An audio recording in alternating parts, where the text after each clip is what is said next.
Magandang araw po sa inyong lahat, lalong-lalo na po sa mga giliw nating tagapakinig. Sa araw po na ito ay mapapakinggan po natin ang kwento ng may 20 taong gulang na binatang si Dalpo.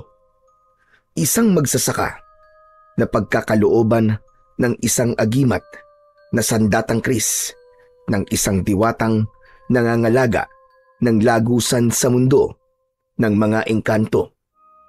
Dahil dito ay makikilala ni Dalpo ang isang lasinggerong magbubukid na si Mang Tarman. Ano kaya ang lihim na matutuklasan ng binata tungkol sa pagkatao ng lasinggerong magbubukid? Magagawa kaya niyang talunin ang mga nilalang na nakatira sa kabilang mundo?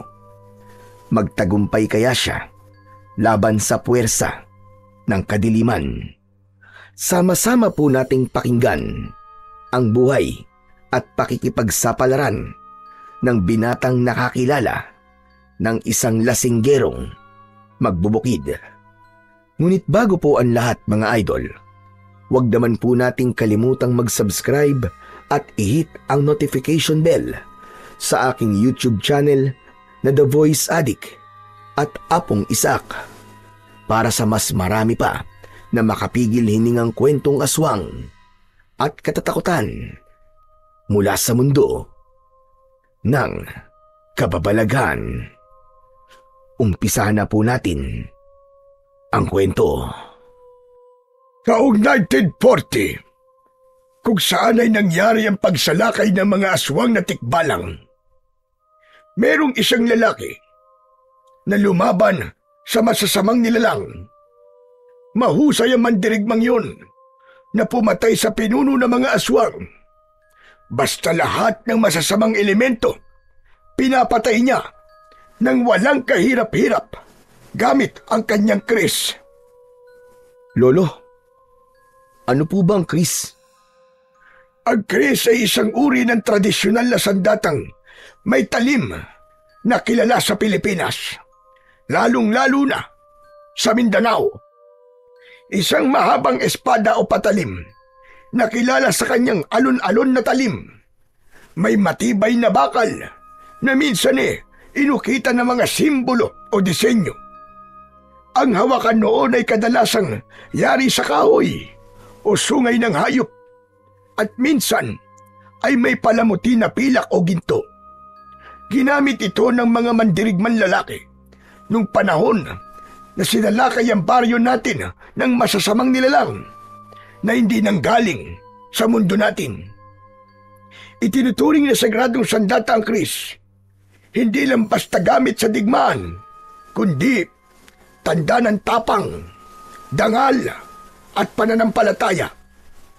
May paniniwala rin na ang ilang kris ay may espiritual na kapangyarihan, lalo na kung isinagawa ang paggawa nito kasabay ng ritual at orasyon. Nasa na po ang sandatang kris, Lolo Seryo? Ayon sa mga nakakakilala sa kris, nadala ng mandirigman lalaki, inihagis daw yun sa ilog na malapit sa bukid natin. Hala, bakit po itinapon ng mandirigman lalaki ang sandatang kris? Sayang naman po yun. Ay, naku apo. Masaklap ang nangyari sa buhay niya.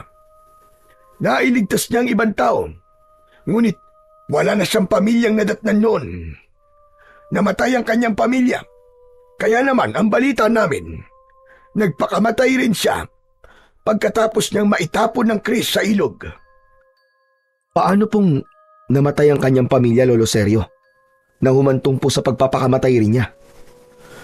Sa kabila ng kabutihang ginawa niya sa mga tao, pinagbintangan ng mandirigman lalaki na isa siyang aswang. Kaya naman, sinunog ng taong bayan ang bahay niya habang nakikipaglaban siya sa mga aswang para iligtas ang buong baryo. Kapag naaalala ko ang mga nangyari sa mandirigmang yon, hindi ko maiwasan ang hindi malungkot. Dahil siya ang dahilan kung bakit buhay pa kami hanggang ngayon. Grabe naman po pala ang nangyari sa kanya, Lolo Seryo. Parang bumigat po ang dibdib ko sa mga kwento nyo ah. Hindi na siya madalas pag-usapan ng mga tao, Apo. Dahil aminado silang kasalanan nila kung bakit nagpakamatay ang mandirigmang yon. Kahit naman po sa akin mangyari yun, Lolo Sergio eh. Sasama rin po ang loob ko. Biruin nyo, iniaalay ko na po ang buhay ko para sa iba. Pagkatapos, papatayin lang ng mga tao ang kanyang pamilya. Aba, parang ang hirap po isipin nun. Kaya nga, nakakaawa talaga ang nangyari sa kanya. Ay, nako. O siya, sige na. Tama na kwentuhan natin. Mag-araro ka na ng bukid. At baka mamaya niyan matuyo ang lupa. Mataas pa naman ang sikat ng araw. Baka mahirapan ka pa. Teka. Aba, parang nakainom ka na naman yata ng alak ah. Hindi ka ba talaga titigil sa kakainom mo ng alak, Apo? Lolo naman, hindi naman po ako nagpapakalasing eh. Nagtitira naman po ako ng pang-uwi. Ginagawa ko lang po to para may lakas po ako sa pag-aararo ng lupa. Ay sos! Palagi ka naman may dahilan. Ang kalusugan mo lamang ang iniisip ko. Napapansin ko na napapadalas ng pag-inom mo ng alak. May problema ka ba? Wala naman po. Ito po kasi ang panlaban ko sa pagod eh. Ay nako, bahala ka na nga. O siya, sige na. Simulan mo na ang pag-aararo nang matapos ka kagad. Teka, nabisita mo na ba mga tanim nating sitaw sa kabilang ilog? Ah, hindi pa po, Lolo Sergio. Baka po mamaya na po. Mamaya ako na lang pupuntahan. Maaga pa naman po eh. Nako, wag na. Ako na lang ang pupunta sa kabilang ilog. Bilisan mo na lang dyan. At marami pa tayong gagawin mamaya. Sige o, mag-iingat po kayo sa pagtawid sa tulay na kawayan. Baka mahulog na naman po kayo sa ilog. Hindi pa naman kayo marunong lumangoy. Sos, kunwari ka pa nag-aalala sa akin. Ang totoo, ay gusto mo na kagad ako mawala. Nang sa ganon, ay walang pumigil na sa'yo sa pag-inom-inom mo ng alak. Lolo naman, madalas ko naman po itong ginagawa eh. Sige na po, umalis na po kayo. Hindi naman po ako nagpapakalasing kaya huwag po kayo mag-alala sa akin. O siya, sige na. Kailangan ko nang umalis. Basta palagi mong tatandaan na po. Masama ang lahat ng sobra. Kaya hinay-hinay lang sa pag-iinom ng alak. Kung bakit naman kasi nauso pa ang alak sa baryong ito. Natanaw na lamang nang may 20 taong gulang na binatang si Dalpo ang papalayong si Lolo Sergio. Mula sa kanyang kinaroroonan ay hindi niya maiwasan ang hindi mag-alala sa matanda. Napapansin niya na parang humihina na ang katawan nito. Si Lolo Sergio pa naman ang nakakatanggal ng pagod niya dahil madalas itong nagkikwento ng magagandang bagay na nangyari sa panahon ng kabataan nito. Pinakamalungkot na narinig niyang kwento ng matanda ay ang tungkol sa mandirigmang nawalan ng pamilya dahil sa pagliligtas ng buhay ng ibang tao at kung paanong naging masaklap ang kamatayan ng lalaki. Nang wakasan ito ang sariling buhay sa harap ng ilog. Napatunayan na ang maling paratang ay maaaring mag-ugat sa kamatayan ng ibang taong may mabuting hangarin sa kapwa. Dahil sa maling panghusga, nakasira sila ng pamilya. Tila bumigat ang pakiramdam ni Dalpo.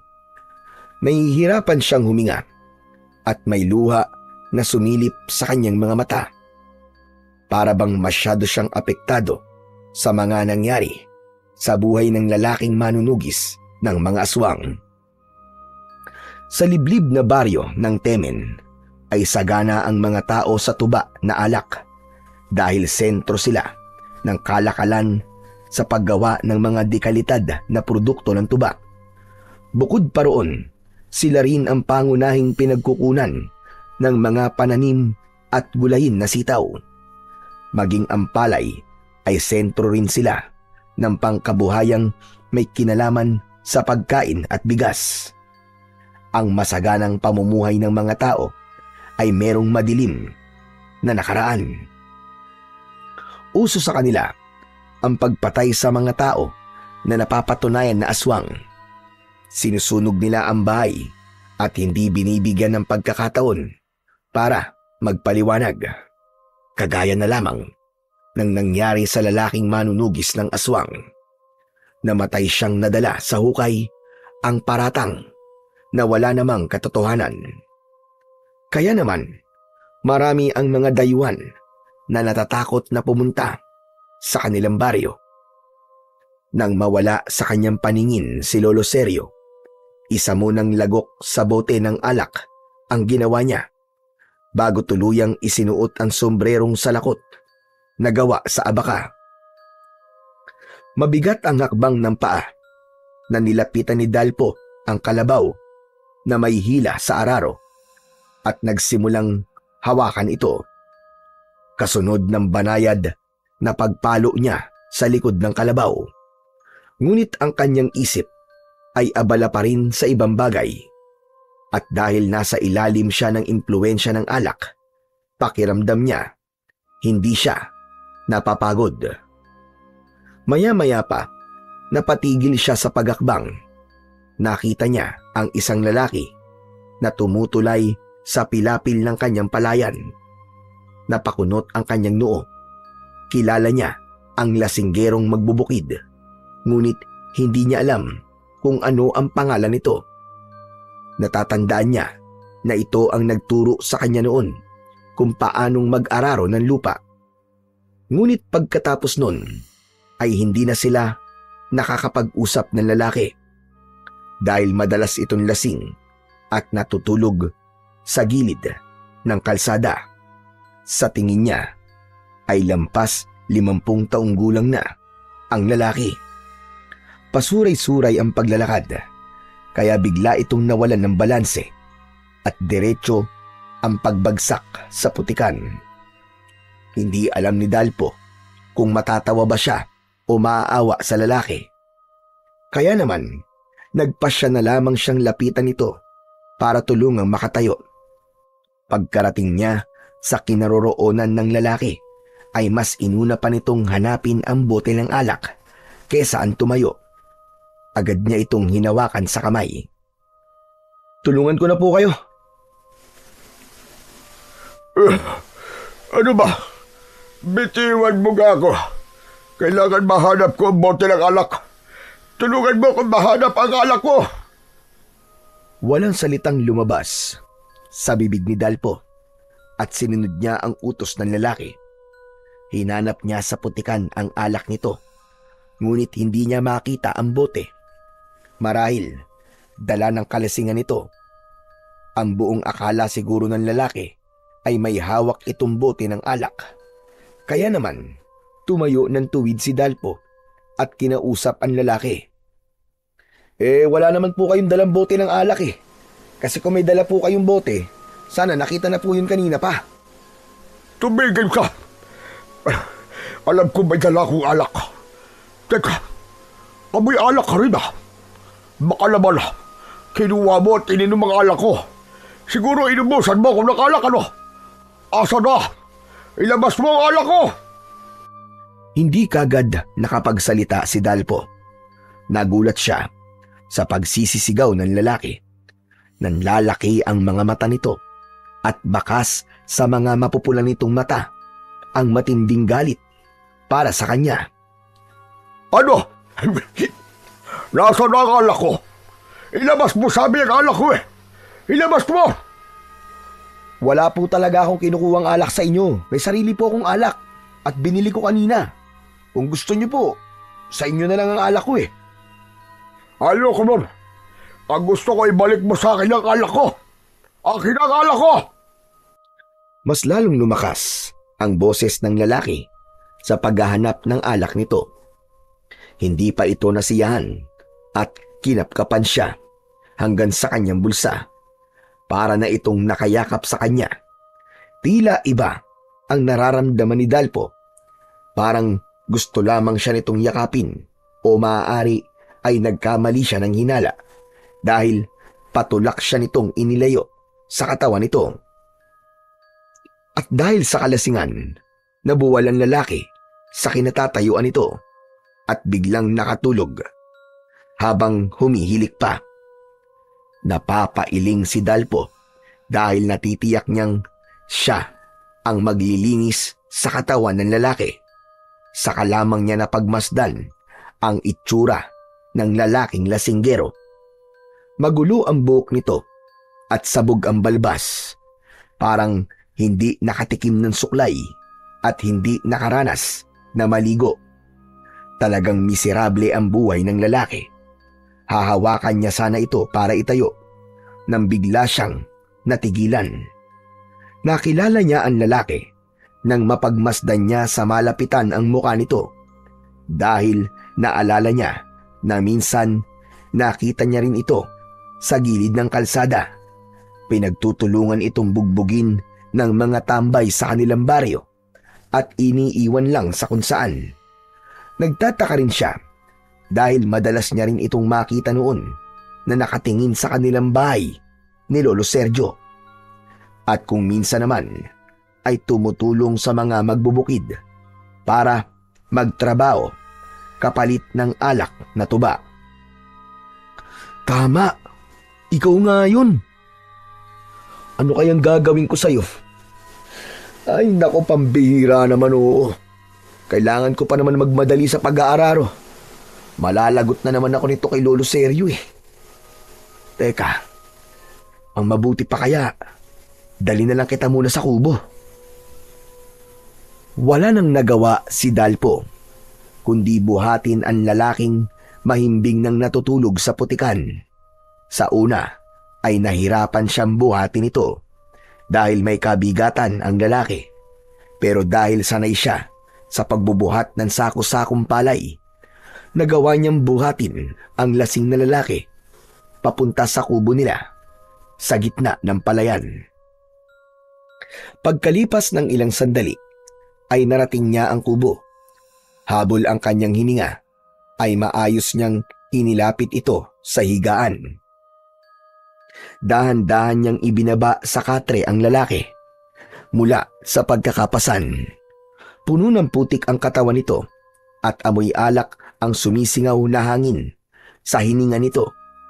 Pinahiga niya ito sa banig na gawa sa abaka. Saka agad na nagpunta sa ilog upang mag-igib ng malamig na tubig. Pagbalik niya, sinimulan niya ng linisin ang katawan ng lalaki. Pinunasan niya ang muka, braso at mga binti nito. Saka hinugasan ang mga bakas ng putik na kumapit sa katawan nito. Isa-isang nawala ang dumi at nanumbalik ang kulay ng balat nito. Bahagya pang namumula dahil sa epekto ng alak at lamig ng tubig. Hinubad ni Dalpo ang sariling jacket at ipinasuot niya yon sa lalaki. Nang matapos, bahagyang nag-iba ang anyo nito mula sa mukhang gusgusin at basang-basa ng putik. Ngayon ay tila maayos na ulit ang itsura nito. Lumitaw ang maamo nitong muka. Bahagyang nakapikit ang mga mata at humihimbing na parang isang batang natutulog. Malinis, payapa at may bakas ng pagkataong nawala sa gitna ng kalasingan. Isang malalim na buntong hininga ang kumawala sa lalamunan ni Dalpo. Saka pinagmasdan ang lalaking mahimbing pa rin na natutulog. Sino kaya ang lalaking to? Pati pangalan niya ay hindi ko alam. Bakit kaya akong kinakabahan? Pagkatapos kitang tulungan, bigla naman ako nagsisi. Naisip ko na baka sa pagiging matulungin ko sa ibang tao, ay mangyari rin sa akin ang nangyari sa lalaking manunugis doon. Habang kinakausap ni Dalpo ang lalaki, ay hindi niya maiwasan ang hindi pagmasdan ang balat nito. Maraming mga marka ng sugat mula sa mga pinagdaanan nito. Ano kayang problema niya? Bakit kaya palagi ko na lang siya nakikitang lasing? Nasaan na kaya ang pamilya niya? Isang malalim na buntong hininga ang pinakawalan ni Dalpo. bago niya ipinagpatuloy ang pag-aararo sa bukid. Hinayaan niyang matulog ang lalaki, saka sinulya pa ng araro kung paano yun umabante sa tulong ng kanyang kalabaw. Dahan-dahang bumaon ang talim nito sa malambot na lupa. Pinuputol nito ang bawat ugat ng damo, saka nililinya ang pilapil na parabang hinahabi ng kanyang mga kamay. Sa bawat paghakbang ng kalabaw, humahagod ang araro sa lupa. Lumilikha yun ng tuwid na guwit. Hindi niya pinansin ang masakit na tama ng araw sa kanyang balat. Ipinunas niya sa kanyang pawisan na noo ang panyo na nakasampay sa kanyang batok. Ang pawis na dumadaloy sa kanyang muka ay nawala at napalitan ng ginhawa mula sa paghampas ng malamig na hangin sa kanyang muka. Paulit-ulit si Dalpo sa kanyang pag-iikot. Abala ang isip at katawan sa galaw ng araro at paghatak sa lubid ng kalabaw. Hindi na namalaya ni Dalpo ang mabilis na paglipas ng oras. Ang kalangitan na kanina ay maliwanag at bugaw, ngayon ay unti-unti nang nagdidilim. Nagpalinga-linga siya sa paligid at bahagya pang nagtaka dahil sa malamig ang hangin. Senyales ng paparating na gabi. Tumigil siya sa pag-aararo at napasulyap sa lalaking nakahiga sa katre. Wala yung dingding, kaya kita niya agad kung walang tao ang bahay. Kaya napansin niya na nakaalis na ang lalaki. Pambihira! Naka-eskyerda na kagad ng walang paalam. Hindi man lang nagpasalamat sa ginawa ko para sa kanya. Ay nako, ang mga tao nga naman kung minsan. Muling sinulya pa ni Dalpo ang bahay, pati na ang kalangitan. Sandali niyang natanaw ang langit na nagiging kulay kahil. Hudyat yun na malapit nang lumubog ang araw. Masyado siyang nalibang sa kanyang pag-aararo. Habang nakatigil si Dalpo sa gitna ng palayan, hinayaan niyang magpahinga ang kanyang kalabaw. Ngunit sa katahimikang yun, biglang sumagi sa isip niya si Lolo Sergio. Kanina pa umalis ang matanda para pumunta sa kabilang bahagi ng ilog kung saan naroon ang taniman nila ng sitaw. Pero hanggang ngayon ay hindi pa rin bumabalik ang matanda. Bumundol ang kaba sa dibdib ni Dalpo. Naisip niya na baka nakaramdam na naman ng panginginig ng tuhod at hilo si Lolo Sergio. Pambihira, munti ko na makalimutan ha. Baka natumba siya. Diyos ko, sana naman po wala nangyaring masama kay Lolo Sergio. Bulong sa sarili ni Dalpo. Kaya naman, agad siyang umalis sa lugar na yon. Iniwan niya ang kalabaw at pang-araro. Ang kanyang palad ay pinagpawisan at ang hangin na dati ay malamig ay biglang nagdulot ng bigat at init sa kanyang katawan. Hindi siya nag-aksaya ng oras. Patakbo niyang tinahak ang daan papunta sa kabilang taniman. Sa bawat hakbang, kumakalabog ang putik sa kanyang mga paa. Habol ang hininga na nagpatuloy siya sa pagtakbo hanggang makarating siya sa tulay na kawayan. Nagturugtong yun sa kabilang pangpang ng ilog. Diyos ko, wag naman po. Sana ayos lang po si Lolo Sergio. Humakbang siya ng mabilis sa tulay habang nanginginig ang payat na kawayan sa ilalim ng kanyang talampakan. Nanginginig din ang kanyang tuhod. Ang bawat pagyugyug ng tulay ay tila ba pumipigil sa kanyang hininga. Yun na nga ba ang sinasabi ko eh. Hindi ko dapat hinayaan na mag-isa si Lolo Sergio. Mas lalong nilakihan ni Dalpo ang pagakbang sa yumuyugyug na tulay. Kaya naman, mabilis din siyang nakarating sa kabilang dulo ng tulay. Pagdating niya sa taniman nila ng sitaw, agad niyang tinawag at hinanap ang matanda. "Lolo Seryo! Lolo Seryo, nasan po kayo? Lolo Seryo!" Paulit-ulit na tinawag ni Dalpo ang pangalan ng matanda. Ngunit walang tugon mula kay Lolo Seryo. Kaya naman, bumundol ang kaba sa kanyang dibdib. Takot na takot si Dalpo at naluluwa dahil hindi pa rin niya nahahanap ang matanda. Mahina pa naman ang pagdinig nun, kaya hindi siya kagad maririnig ng matanda kahit tawagin pa niya. "Diyos ko, tulungan niyo po akong mahanap si Lolo Seryo. Nakikiusap po ako sa inyo, Panginoon." Naluluwa na nagpatuloy sa paghahanap si Dalpo sa malawak na pataniman nila ng sitaw. Pagkalipas lamang ng ilang minutong paghahanap, ay bigo pa rin siya na makita si Lolo Seryo. Ramdam na niya ang bigat sa kanyang dibdib. Paulit-ulit niyang tinatawag ang matanda, ngunit ang tanging sagot lamang ay ang hampas ng hangin at kaluskos ng mga baging na gumagapang sa tukod ng mga halaman na sitaw.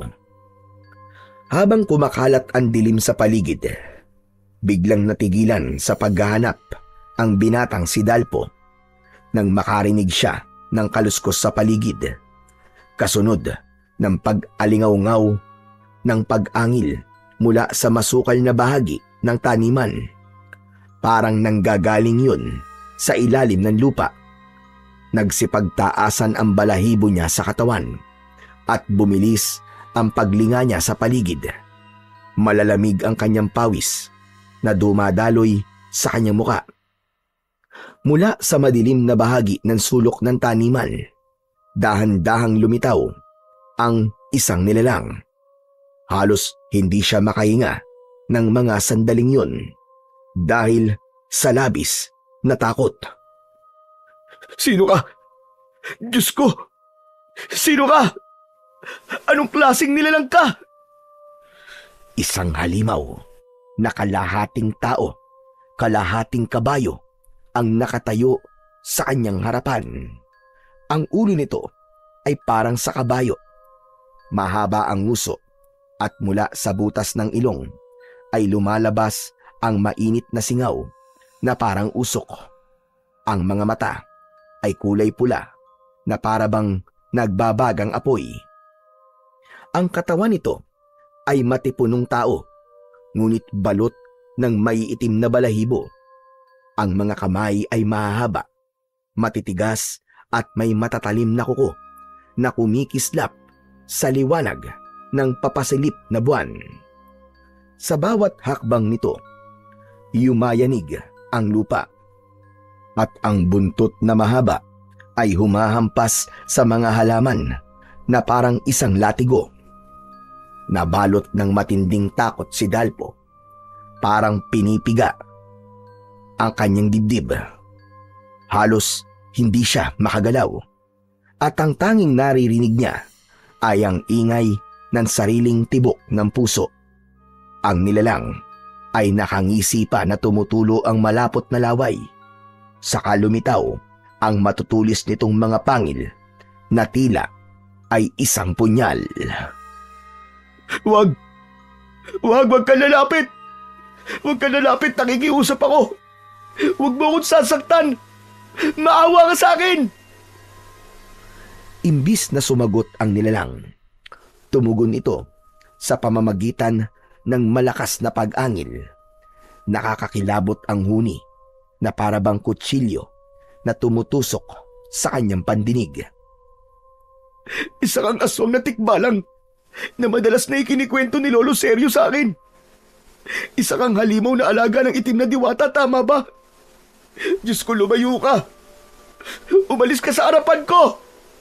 Umalis ka rito!" Abang pasulong na humahakbang ang nakangising nilalang, paatras naman ang hakbang ni Dalpo, papalayo sa halimaw.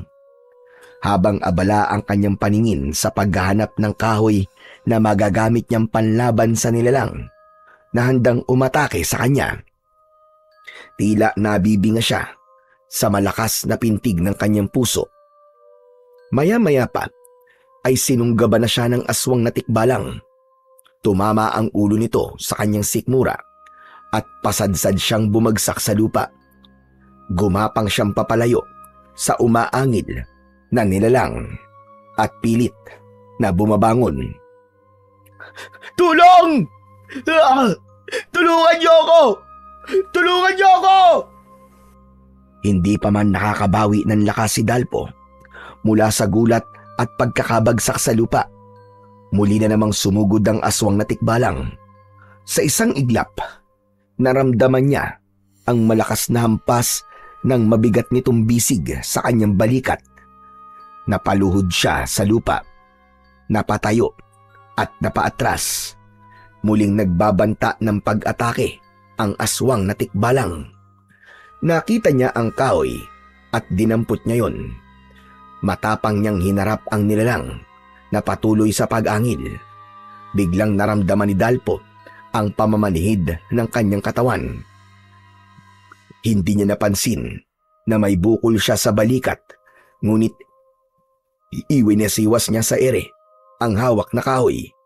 Kaya naman, lalong napangisi ang nilalang at tumutulo ang malapot nitong laway na patuloy sa paghakbang papalapit sa kanyang kinaroroonan. Sige, lumapit ka. Hindi mo ako mapapatay. Hindi mo ako mapapatay. Hindi na natapos ni Dalpo ang kanyang pagsasalita. Muli siyang binanggaan ng ulo ng aswang na tumama sa kanyang tiyan. Tumilapon siya sa basang lupa at bumaon ang kanyang likod sa matigas na pilapil ng taniman ng sitaw. Mabilis na sumunod ang nilalang sa kanyang kinaroroonan. Sa isang iglap, dumagan ito sa kanya at ang mainit na hininga ng tikbalang ay bumuga sa kanyang muka. Ang bibig nitong mahaba, puno ng matutulis at dilaw na pangil, ay biglang sumayad sa kanyang balikat. Isang malalim na kagat ang tumama at sumirit ang dugo sa gilid ng kanyang katawan. Napaigik si Dalpo sa labis na sakit. Nanlaki ang kanyang mga mata habang ramdam ang matinding kirot na parang pinupunit ang kanyang laman. Hindi pa roon natapos ang pag-atake nito. Ang dalawang paa ng halimaw, malalaki at parang bato, ay paulit-ulit na humampas sa kanyang dibdib at tagiliran. Bawat pagtama ay nag-iiwan ng sugat at pasa sa kanyang katawan. Halos mawalan siya ng malay sa tindi ng sakit. Ang matutulis na kuko ng tikbalang ay humiwa sa kanyang braso at binti. Halos lapain siya ng nilalang na parang gutom na gutom sa kanyang laman. Parang awa mo na. Huwag mo akong patayin. Maawa ka sa akin. Ngunit tila bingi ang aswang na tikbalang sa lahat ng pakiusap ni Dalpo. Sinipsip nito ang dugo sa kanyang balikat. Tila sarap na sarap ito sa lasa ng kanyang dugo. Bigla itong natigilan nang marinig ang malakas na sigaw ng isang lalaki, habang ang liwanag ng buwan sa kalangitan ay nagsimula ng kumalat sa paligid. Mula sa likuran ng taniman ay lumitaw ang lalaking tinulungan niya kanina. May dala ang lalaki na alak habang dinuduro ang nilalang na walang bahid ng takot. Napansin ni Dalpo mula sa nanlalabo niyang paningin ang bakas ng galit sa muka ng lasinggerong lalaki. Pasuray-suray ito sa paglalakad, papalapit sa kinaroroonan ng aswang na tikbalang. Dala nito ang bote ng alak, ngunit ang mga mata ay bakasang kakaibang tapang. Hoy! Hayop ka! Ako kalabanin mo! Mabilis itong lumapit, sabay hampas nito sa hawak na bote sa ulo mismo ng tikbalang. Nagulat ang halimaw at pansamantalang iniwan si Dalpo. Humarap ito sa bagong dumating. Tumagilid si Dalpo sa putikan. Halos hindi na makagalaw. Mula sa nanlalabo niyang paningin ay nasilayan ni Dalpo ang dalawang nilalang na naglalaban. Ang aswang na tikbalang at ang lasinggerong lalaki na nagpapambuno sa harapan niya. Ngunit unti-unting dumilim ang paningin ni Dalpo. Ang tunog ng mga paghampas sa katawan ng aswang, pati na ang malalakas na sigawan at ang ungol ng halimaw ay naging malabo sa kanyang pandinig. Huli niyang nasaksiyan ang pagkakahandusay ng nilalang at ang pagtayo ng lasinggerong lalaki. Nagawa nitong mapabagsak ang aswang na tikbalang. Kahit pasuray-suray ito na parang hangin kung kumilos.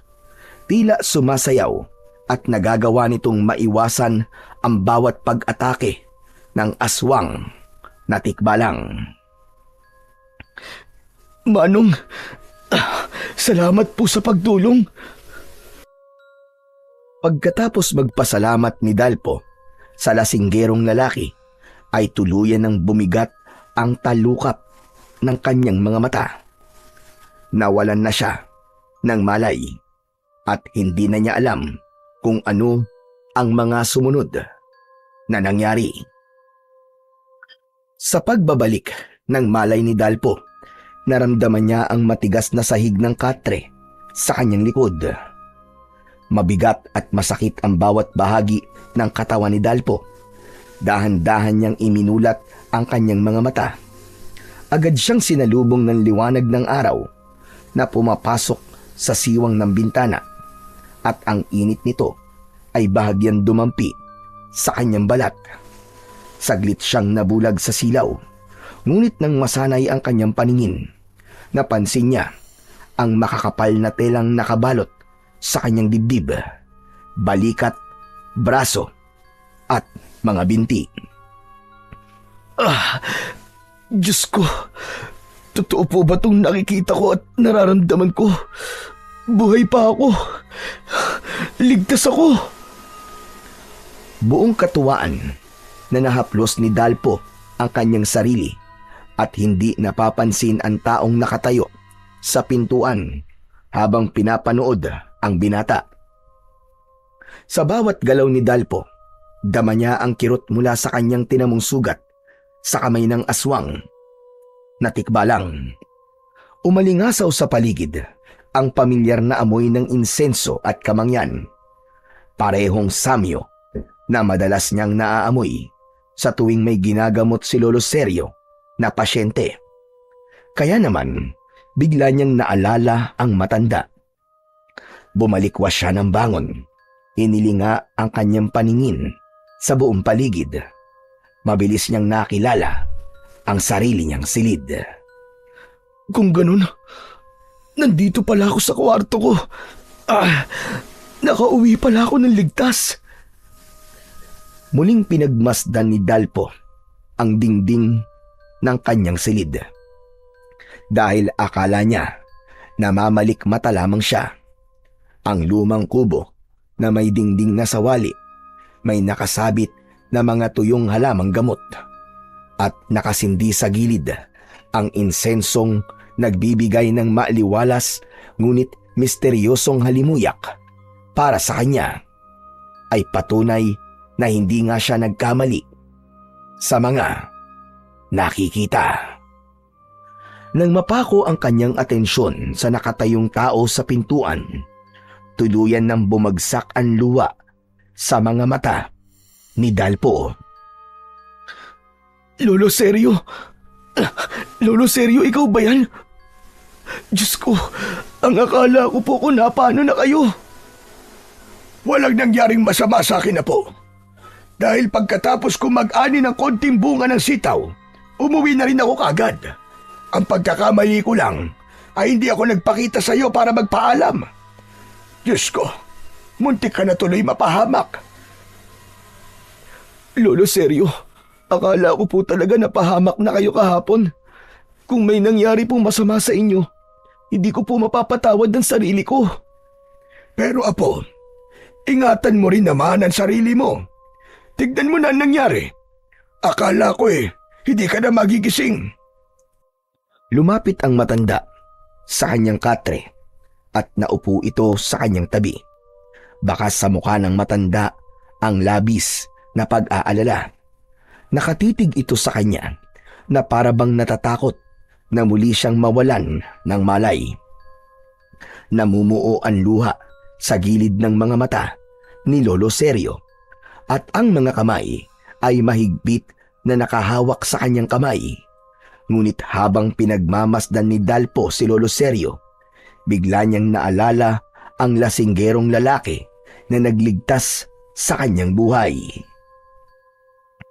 Lolo Sergio, sino po ang nagdala sa akin dito? Ako lang, Apo. Nagpatulong ako sa kababaryo natin para madala ka sa bahay. Bakit mo naman naitanong? Lolo Sergio, hindi ako maaaring magkamali. May nagligtas po sa akin.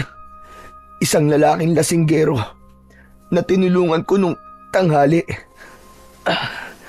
Nakita ko po ang ginawa niya. Bago po ako nawala ng malay, nakita ko po, natalo niya po ang aswang na tikbalang. Pero Apo, wala akong nakitang aswang na tikbalang sa sitawan natin. Kahit ang lalaking sinasabi mo, wala rin akong nakita. Basta ang alam ko, nag-aalala ko sa'yo ng gabi ay hindi ka pa umuwi. Kaya ayun, hinanap na kita at natagpuan kitang walang malay dun sa bukid. Lolo Sergio, sigurado po ako na siya nagligtas sa akin sa kamay ng mabangis na aswang na tikbalang. Aswang na tikbalang baka mo ang umatake sa'yo, Apo? Opo, Lolo Sergio. Nakita ko po siyang bigla na lamang lumitaw sa taniman ng sitaw. Akala ko po talaga katapusan ko na ng mga sandaling yun. Mabuti na lamang po. Lumabas po yung lalaki. Tapos tinulungan po ako nung lasinggerong lalaki na yun. Kung hindi ako nagkakamali, Apo, ang nilalang na umatake sa'yo ay ang aswang na madalas kong kinikwento sa'yo noon. Sila ang mga aswang na tikbalang na alaga ng isang itim na diwata. Tama ba? Ang nilalang na yun ba ang nakita mo at tumatake sa'yo? Opo, Lolo Sergio. Tama ho kayo. Lahat ng mga katangian na nabanggit niyo sa kwento niyo ay tugma po sa itsura niya. Diyos ko, nagsimula na naman ang pagbabalik ng mga nilalang na tinalo ng manunugis na pumatay sa mga aswang noon. Kung ganun, Lolo Sergio, ano na pong gagawin natin? Tiyak na mapapahamak po tayo kapag sumalakay ang ganong klaseng halimaw. Delikado po ang lahat ng tao dito. Lolo Sergio, baka po may maitutulong sa atin ang lalaking lasinggerong nakita ko. Hindi siya tutulong sa atin, Apo. Mahirap siyang kausapin. Pero Lolo Sergio, mabuti po siyang tao. Iniligtas niya po ako kagabi. Kung totoo mga sinasabi mo, may utang na loob tayo sa kanya. Kung hindi ako nagkakamali, ang lalaking sinasabi mo ay si Tarman, isang lasinggerong magbubukid. Tahimik at hindi nakikialam sa buhay ng iba. Siguro tinulungan mo siya at nagbayad lamang siya ng utang na loob sa iyo. Opo, Lolo Sergio. Tinulungan ko po siya nang makatulog po siya sa palayan natin. Umalis nga po siya nang walang paalam. Pagbalik, may dala na po siyang alak. Kakaiba siya, Lolo Sergio. Ang husay po talaga niyang makipaglaban kung nakita niyo lang. Ganun pa man, iwasan mo siya, Apo. At huwag mo siya kakausapin. Ha? Pero bakit po, Lolo Sergio? Basta, huwag ka na magtanong. Makinig ka na lang sa akin, Apo. Hanggat maaari, ay iwasan mo ang taong yon. Pero, Lolo Sergio, wala nang pero-pero. Sundin mo ang ipinag-uutos ko sa'yo. Para lang din to sa kaligtasan natin. Merong mas mahalagang bagay na dapat pag-ukulan ng pansin. Yun ay kung paano tayo makakaligtas sa pagsalakay ng mga nilalang. Pero Lolo Sergio, wala tayong laban sa kanila. At si Mang Tarman lang po ang nakikita kong makakatulong sa atin. Makinig ka na lamang sa akin, Apo. At wag na matigas ang ulo mo, Dalpo. Nakikiusap ako sa'yo. Pakinggan mo ang sinasabi ko. Nagkakaintindihan ba tayo? Wala nang nagawa si Dalpo, kundi ang manahimik sa kanyang kinauupuan na katre. Mas lalo lamang nagulo ang isip niya nang dahil sa mga sinabi ng matanda. Siya pa naman ang klase ng taong hindi tumitigil hanggat hindi nalalaman ang dahilan kung bakit kailangan niyang iwasan si Mang Tarman. Dahil pagbali-baligtarin man ng mundo, si Mang Tarman pa rin ang pinagkakautangan niya ng buhay. Pagkalipas ng ilang araw ng pagpapahinga at gamutan, unti-unting gumaling ang mga sugat ni Dalpo. Bagamat na natiling mabigat ang kanyang pakiramdam, ay mas pinili niyang ipagpatuloy ang pagtatrabaho. Pansamantala niyang kinalimutan ang mga nangyari sa kanya sa bukid. Habang tinatahak niya ang daan papunta sa palayan, ay hindi niya pa rin maiwasan ang hindi isipin si Mang Tarman. Nasa na kaya si Mang Tarman? Hindi man lang ako nakapagpasalamat sa kanya sa pagliligtas niya sa buhay ko. Bawat hakbang ni Dalpo ay hindi mawala sa isip niya ang itsura ng nilalang na umatake sa kanya. Ngunit kailangan niyang magpatuloy sa pag-aasikaso sa bukid.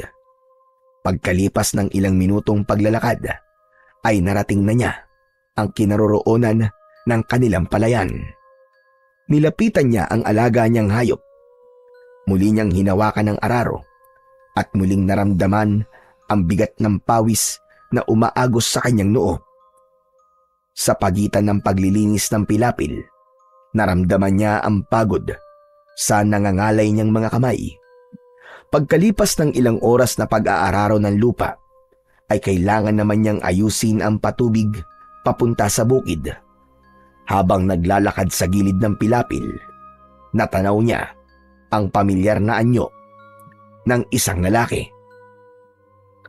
Si Mang Tarman! Tama! Siya nga nakikita kong nakasandal sa pilapil ng palayan. At mukhang lasing na naman.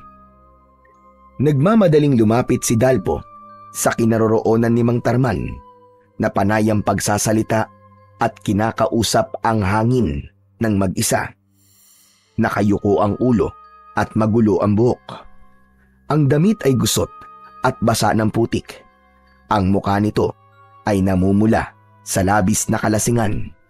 Hawak nito ang basyo ng bote ng alak na walang laman.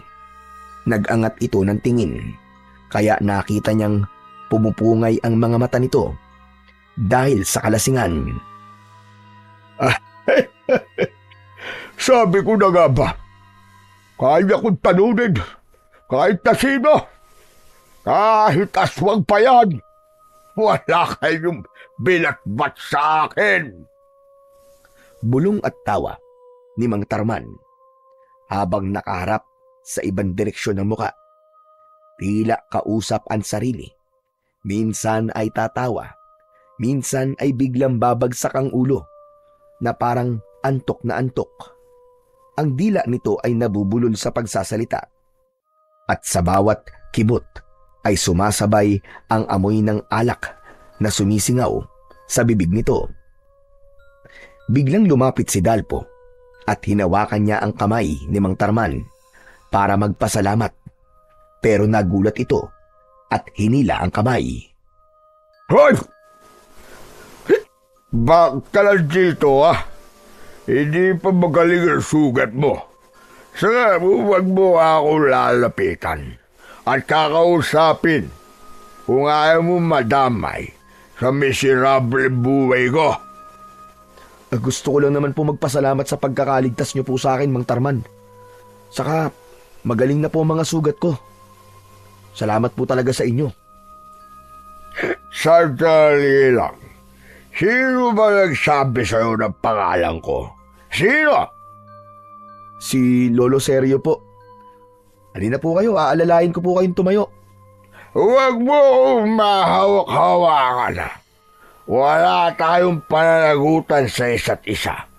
Sige, Umalis ka na. Tapos na ang utang na loob natin sa isa't isa. Binayaran mo ang utang na loob mo sa akin. Binayaran ko rin ang utang na loob ko sa'yo.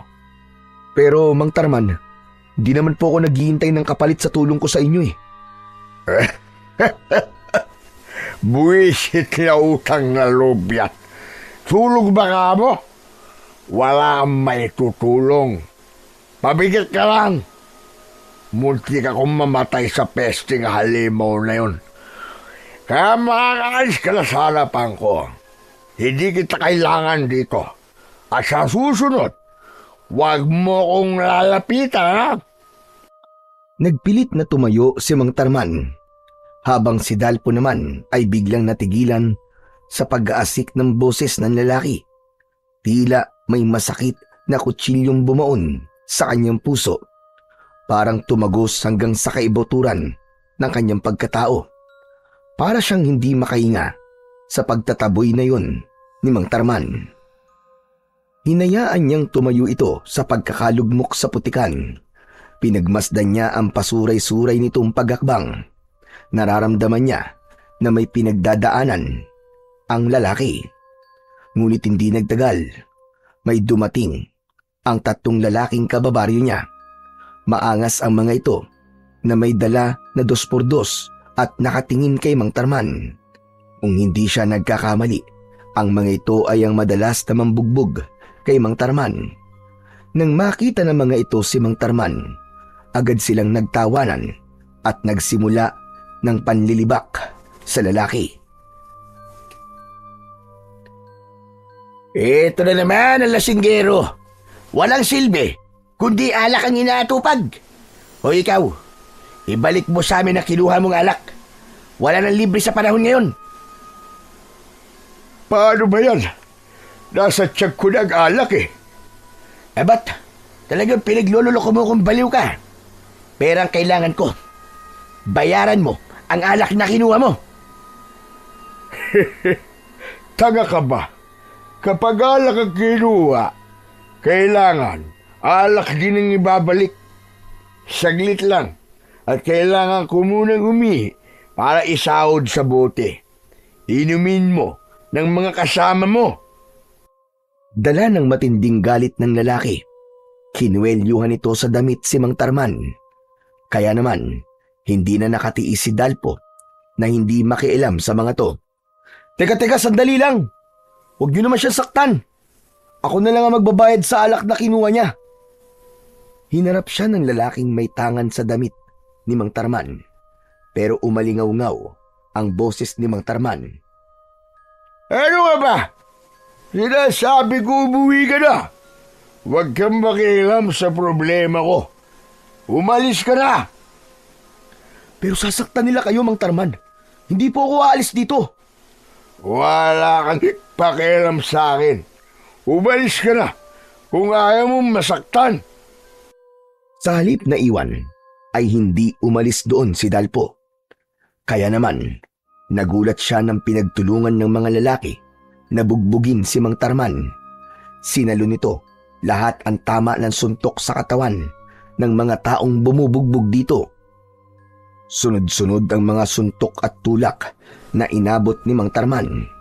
Bawat hampas ng 2x2 ay nagpatumba sa lalaki sa putikan ng gilid ng pilapil. Hoy! Ano ba kayo? Maawa naman kayo sa kanya! Huwag niyo sasaktan! Ngunit hindi nakinig ang mga lalaki sa kanya. Binugbog ng mga ito ang nakaigang si Mang Tarman na hindi man lang lumalaban sa mga ito. Malayo sa taong nagligtas sa kanya mula sa halimaw. Para itong lantang gulay na tinanggap ang lahat ng sipa at suntok ng mga lalaki. Kaya naman, nilapitan niya ang mga ito at sinuntok niya sa muka ang lalaking nakilala niya sa pangalan na Raul dahil tinawag ito ng kasama. Hindi nito ininda ang tama ng suntok ni Dalpo. Sa halip, gumanti si Raul ng suntok sa kanya. Tumama ang kamao nito sa kanyang muka. Bumagsak siya sa putikan at hindi agad nakabangon. Nang hahampasin na siya ng 2x2 sa katawan, ay mabilis na bumangon si Mang Tarman. Ang mga mata nito ay matalim, puno ng determinasyon. Hinarap nito ang 3 lalaki at nang masaksihan niya ang paraan ng pakikipaglaban nito sa mga lalaki, ay masasabi niyang tila dumaan ito sa matinding pagsasanay. Napabagsak ni Mang Tarman ang lahat ng kalaban at inalalayan siya nitong tumayo. Dinala siya nito sa ilog. Hinugasan nito ang kanyang katawan habang hindi nagsasalita, ni hindi ito tumitingin sa kanyang muka. Mang Tarman, bakit hinahayaan niyo po na maging ganyan ang buhay niyo? Umigil ka. Wala kang pakialam. Nagulat si Dalpo dahil para itong biglang nawala sa impluwensya ng alak. Tuwid ang salita na parang hindi nakainom ng alak. Napakunot ang noo ni Dalpo at nagtataka sa ikinikilos ng lalaking lasinggero. Habang maaga pa, iwasan mo ko dahil mapapahama ka lang sa akin. Habulin ako ng kamalasan at ayokong madamay ka. Mang Tarman, matanong lang po, nasan po bang pamilya niyo? Matalim na tumingin kay Dalpo si Mang Tarman. Gustong pagsisihan ng binata ang naging tanong niya sa lalaki dahil sa pagbabago ng ekspresyon ng mukha nito. Bumakas ang galit at ang namumula nitong mga mata ay tila salamin ng puot na nakatago sa pagkatao ni Mang Tarman. Ano ang karapatan mong tanungin ako? Kung nasaan ang pamilya ko? Wala nga po akong karapatang magtanong. Ngunit kung nasan man po ngayon ang pamilya nyo, sila po ang unang masasaktan kapag makita ka po nilang ganyan ang kalagayan. Huwag mo akong pinakikailaman. Wala kang alam sa buhay ko. Magmula ngayon, wala na tayong dahilan para magkita at mag-usap pa. Umayo ang lalaki na hindi tumitingin sa kanya. Umalis si Mang Tarman sa kanyang harapan. Bigla siyang naging interesado sa pagkatao nito. Hinabol niya ito ng tingin at sumagi sa kanyang isip ang mga balak niyang gagawin para mas makilala pa ang lalaking lasinggero. Makikilala rin kita, Mang Tarman. Gagawin ko ang lahat para matulungan ka. Pero sa ngayon, sapat na ang mga nalaman ko na hindi ka totoong masamang tao. Tumayo si Dalpo sa mabatong ilog at sinipat ang tubig. Mukhang malalim at nakakatakot si Sirin. Kaya lang, mas naging interesado siyang malaman kung totoo bang may sandatang nakatago sa ilog. Nagpalinga-linga muna siya sa paligid upang masigurong walang nakakakita sa kanya. Nang matiyak na walang tao at nakaalis na si Mang Tarman, dahan-dahan siyang lumapit sa malalim na tubig habang nakatitig si Dalpo sa tila mahiwagang katahimikan ng tubig. Isang kilabot at pag-asa ang sabay na bumalot sa kanyang pagkatao. Naalala niya ang sugat na iniwan ng tikbalang, ang apoy ng mga matang pula at ang mga pangakong binitiwan niya sa sarili na ipagtatanggol niya ang kanyang baryo laban sa napipintong pagsalakay ng mga aswang. Isang malalim na paghigop ng hangin na tila pumuno sa kanyang dibdib ang kanyang ginawa. Bago tumalon sa tubig si Dalpo at sinisid ang kailaliman ng ilog. Ngunit sa hindi inaasahan, naramdaman niya na lumabas mula sa kanyang laman ang dugo na sumama sa tubig. Hindi siya makalaban dahil bigla siyang kinapos ng hininga. Ngunit nararamdaman niya ang paghila sa kanya ng hito papunta sa mas malalim na bahagi ng tubig. Sa isip niya at bulong sa kanyang sarili ay humihingi siya ng tulong. Isang pagkakamali ang nagawa niya. Hindi niya inaasahan ang alimaw na nakatira sa ilalim ng tubig.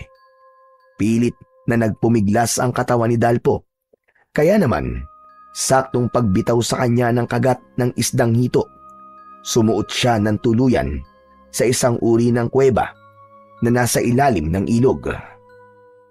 Ano to? Nasaan ako? Sinulyapan ni Dalpo ang isda na hito at hindi nagtagal ay iniwan siya nito sa loob ng kuweba. Habang ang kalahati ng kanyang katawan ay masakit dahil sa sugat niya sa hita, nakasawsaw sa tubig ang kanyang bewang. Malamig din ang simoy ng hangin sa loob na kahit madilim ang paligid ay naniniwala siyang nasa kakaibang bahagi siya ng ilalim ng tubig na merong nakatago at lihim na kuweba. Nasaan ako? Anong ginagawa ko rito? Hindi ito maaari. Kailangan kong makalabas. Teka, baka sa dulong yun may lagusan. Dahan-dahang gumapang si Dalpo papasok sa loob ng kuweba. Umaasa siyang may lagusan sa dulo nun. Ang kanyang mga palad ay dumudulas sa malamig at basang bato. Sa bawat hakbang ng kanyang tuhod sa matubig na sahig, umuugong ang mahinang lagaslas ng tubig habang ang dugo ay sumasama sa basang bato. Sa loob ay naaamoy niya ang amoy ng lumot habang sa kisame ay nakasabit ang mahahabang baging mula sa ugat ng puno. Ang tubig sa loob ng kuweba ay umaabot hanggang tuhod. Malamig na malamig at tila dumadaloy mula sa kailaliman. Ang bawat gapang niya ay nagdadala ng takot sa kanyang dibdib. Tila nabibingi si Dalpo sa katahimikan ng lugar. Habang siya ay palalim ng palalim, naramdaman niya ang bigat ng kapaligiran. Parang may mga matang nakamasid sa kanyang ginagawa. Tulong! Nakikiusap ako! Kung sino ka man na nagtatago sa likod ng pader ng kuweba, patawarin mo na ako kung nangasa kong pumasok sa loob ng kuweba. Nakikiusap ako! Tulungan niyo ako! Maya-maya pa, isang mahinang tinig ang umalingaw-ngaw mula sa loob ng kuweba. Malamig na boses ng isang matanda. Kasabay ng pagkalat ng liwanag sa paligid na tila isang kislap ng kidlat. Dalpo, lumapit ka. Sa wakas, natuntun mo na rin ako. Halika, mas lumapit ka pa. Teka, sino ka? Bakit mo ko kilala? Anong kailangan mo sa akin? Halika, lumapit ka. Tinatawag kita. Malapit mo na akong makita. Huminto sa paggapang si Dalpo at pinakinggan niya ang boses na naririnig. Nanlaki ang mga mata ng binata at pilit na hinanap ang pinagmumula ng tinig. Ngunit ang paligid ay nananatiling maliwanag.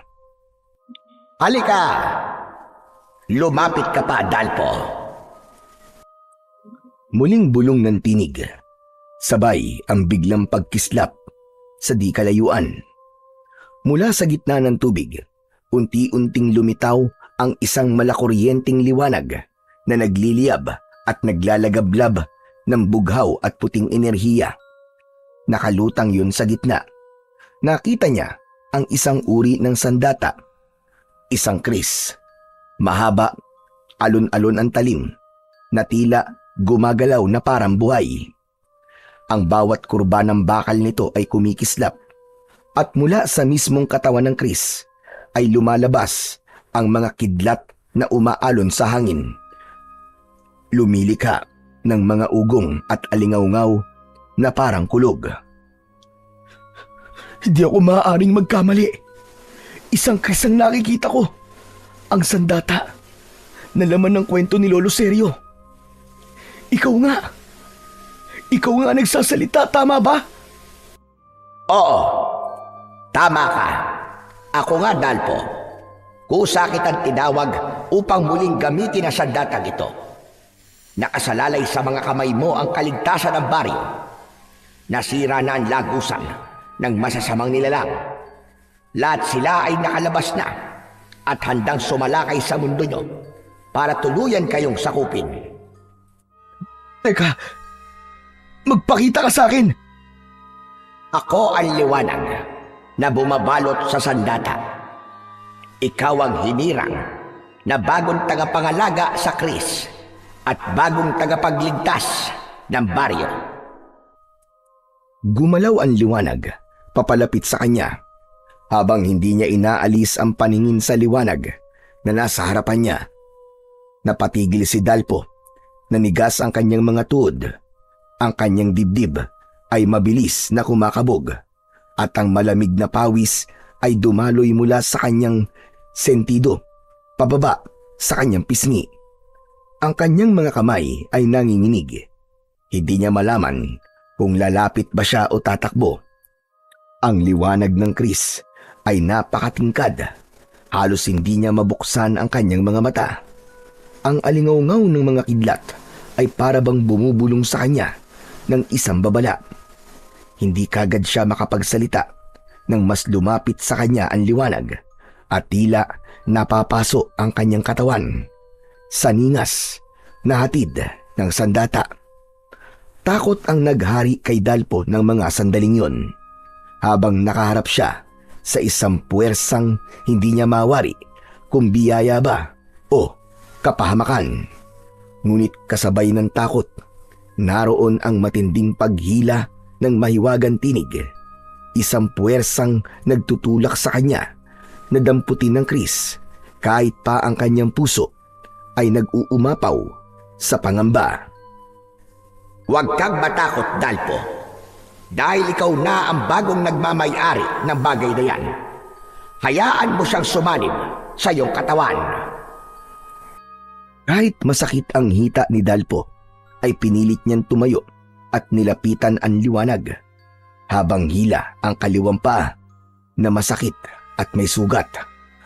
Dahan-dahan, inilapit ni Dalpo ang kanyang nanginginig na kamay sa nakalutang na Kris. Tila may malakas na puwersang humihila sa kanya para hawakan ang sandata.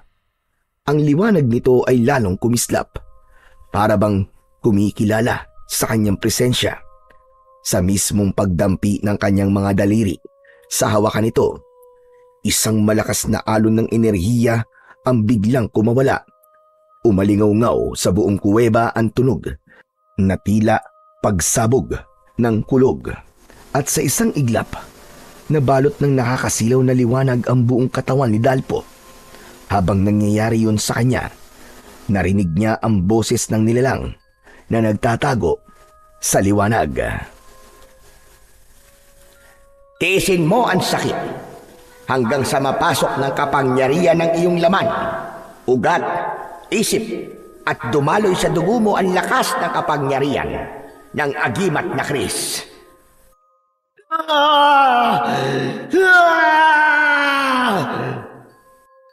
Ngayon, nasa mga kamay mo na ang kaligtasan ng lahat ng mga taong nakatira sa baryo. Huwag mo kong bibiguin, Dalpo. Naramdaman ni Dalpo ang apoy ng kuryente na dumaloy mula sa kanyang palad, umakyat sa kanyang mga braso at kumalat sa bawat himaymay ng kanyang katawan. Ang mga sugat na dati ay masakit at mahapdi ay biglang nagsara, para bang hindi kailanman nagkaroon ng sugat o hiwa. Ang bigat ng kanyang katawan ay nawala, at sa halip ay naramdaman niya ang kakaibang gaan, hanggang sa hindi niya na namalayan na siya ay nakalutang sa ibabaw ng tubig. Itinataas ng enerhiyang dumadaloy mula sa Kris. Ang kanyang buong katawan ay binalot ng naglalagablab na malakuryenteng liwanag. Ang bughaw at puting sinag ay nagmistulang baluti na nakapulupot sa kanyang katawan, habang ang mga alon ng enerhiya ay naglalabas ng tunog na tulad ng humahampas na bagyo. Ang kanyang buhok ay umangat, at ang hangin sa paligid ay umikot na parabang umiindayog sa lakas ng kanyang kapangyarihan. Habang mahigpit niyang hinahawakan ang Kris, ramdam ni Dalpo ang kakaibang lakas na pumupuno sa kanyang kalamnan. Ang dating nangihinang mga kamay, ngayon ay tila bakal na walang makakabali. Ang kanyang mga mata ay kumikislap na parang dalawang kidlat, at sa bawat buntong hininga ay tila may dumadaloy na alon ng kapangyarihan na nagmumula sa loob ng kanyang katawan. Sa unang pagkakataon, dama ang tibok ng isang mandirigmang muling nabuhay sa pagkatao ni Dalpo. Ang Chris ay hindi na lamang isang sandata, kundi isang sandigan laban sa kasamaan. Sa bawat pagkislap ng talim nito, nagbabanta ang liwanag at bagyong handang pumatay ng anumang halimaw na hahadlang sa kanya. Si Dalpo, ang dating simpleng magsasaka lamang, ngayon ay nakatindig bilang isang mandirigmang binigyan ng agimat na lakas mula sa Chris. Mamayang gabi, sasalakay ang mga aswang na nagmula sa kabilang mundo. Lahat ng matanda ay papatay nila. Umundol ang kaba sa dibdib ni Dalpo. Hindi takot para sa iba, kundi pag-aalala niya para sa kaligtasan ng kanyang lolo Seryo. Sige na, makakaalis ka na, Dalpo. Marahil sa paglabas mo sa lagusan na ito, gabi na ngayon sa lugar nyo. Kung ganun po, nasa pagitan ako ng mundo ng diwata at ng mga tao. Isa kayong diwata? Tama ka. Nasa pagitan ka nga ng mundo namin. At ako ang nangangalaga sa lagusan. Pero teka, mahal na diwata. Bakit ako po ang pinili nyo? Sapagkat mabuti ang kalooban mo. At alam ko na ikaw ang nakatakda para sa Chris. Tandaan mo, manatili kang mabuting tao at huwag kang papadala sa tawag ng kasamaan mula sa hipnotismo ng mga diwatang may maiitim na budhi. Para sa lolo ko, mahal na diwata, tatanggapin ko ang kapangyarihan na to. Umasa po kayo na gagawin ko ang lahat upang mailigtas sa mga tao laban sa kasamaan. Unti-unting humupa ang nakakasilaw na liwanag na bumabalot sa paligid ni Dalpo. Ang naglalagablab na kuryente na kanina ay tila bagyong kumukulo sa kanyang katawan ay isa-isang naglaho. Hanggang ang naiwan na lamang ay ang mahinang sinag mula sa Chris na hawak niya. Sa pagkagulat niya, ramdam niya ang magaan na pakiramdam. Wala na ang hapdi. Wala na ang kirot mula sa kanyang sugat.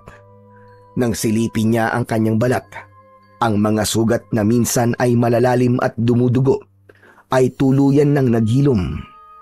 Para bang hindi siya kailanman nasugatan. Ang tinig na naririnig niya ay nawala na rin. Dahan-dahan niyang ibinaba ang mga paa at sa unang pagkakataon mula nang makapasok sa kuweba, naramdaman niyang matibay na muli ang kanyang mga binti. Tumapak siya sa malamig na bato at sa bawat pagtuntong, parang may bagong lakas na umaalalay sa kanya. Hawak ang Chris. Marahan niya itong iwinasiwas sa hangin. Sa bawat galaw ng talim, lumilikha ito ng tunog. Nabuhayan siya ng loob. Sa bawat pagwasiwas, dama niya ang tibay ng sandata at ang kakaibang lakas na dumadaloy sa kanyang mga kamay. Para bang natutunan ng kanyang katawan nang hindi niya namamalayan ang tunay na paggamit sa Chris. Napansin ni Dalpo ang tubig sa kuweba na unti-unting kumakalma. Kaya naman, dahan-dahan siyang lumusong sa tubig at sumisid. Sa ilalim ng malamig na agos, ginamit niya ang lakas ng kanyang mga braso at ang bigat ng bawat pagwasiwas ng Chris upang makalangoy palabas ng kuweba. Ang dating tila walang katapusang dilim ng kuweba ay napalitan ng liwanag mula sa malayo hanggang sa tuluyan niyang narating ang bungad ng kuweba. Sa pag-ahon niya, ang unang simoy ng hangin sa labas ay dumampi sa kanyang muka. Dala ang amoy ng lupa at damo isang hudyat na siya ay nakabalik na. Pambihira. Totoo nga ang sinabi ng tinig kanina. Gabi na ako makakalabas sa kuweba. Totoo palang nakarating ako sa hangganan ng pagitan ng mundo ng mga tao at diwata. Kung ganun pala, isang matandang diwata talagang nakausap ko. Totoo siya. Kung ganun, ikaw ang nakakuha sa mahiwagang agimat na sandata.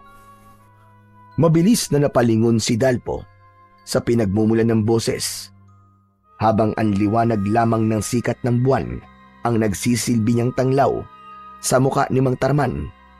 Bakas ang gulat, galit at pag-aalala sa muka ng lalaki habang dala nito ang basyo ng alak. Mang Tarman, hindi ko po sinasadyang makuha ang kakaibang sandata na to. Alam niyo rin po palang tungkol sa agimat ng Chris. Paanong hindi ko makikilala sa datang yan?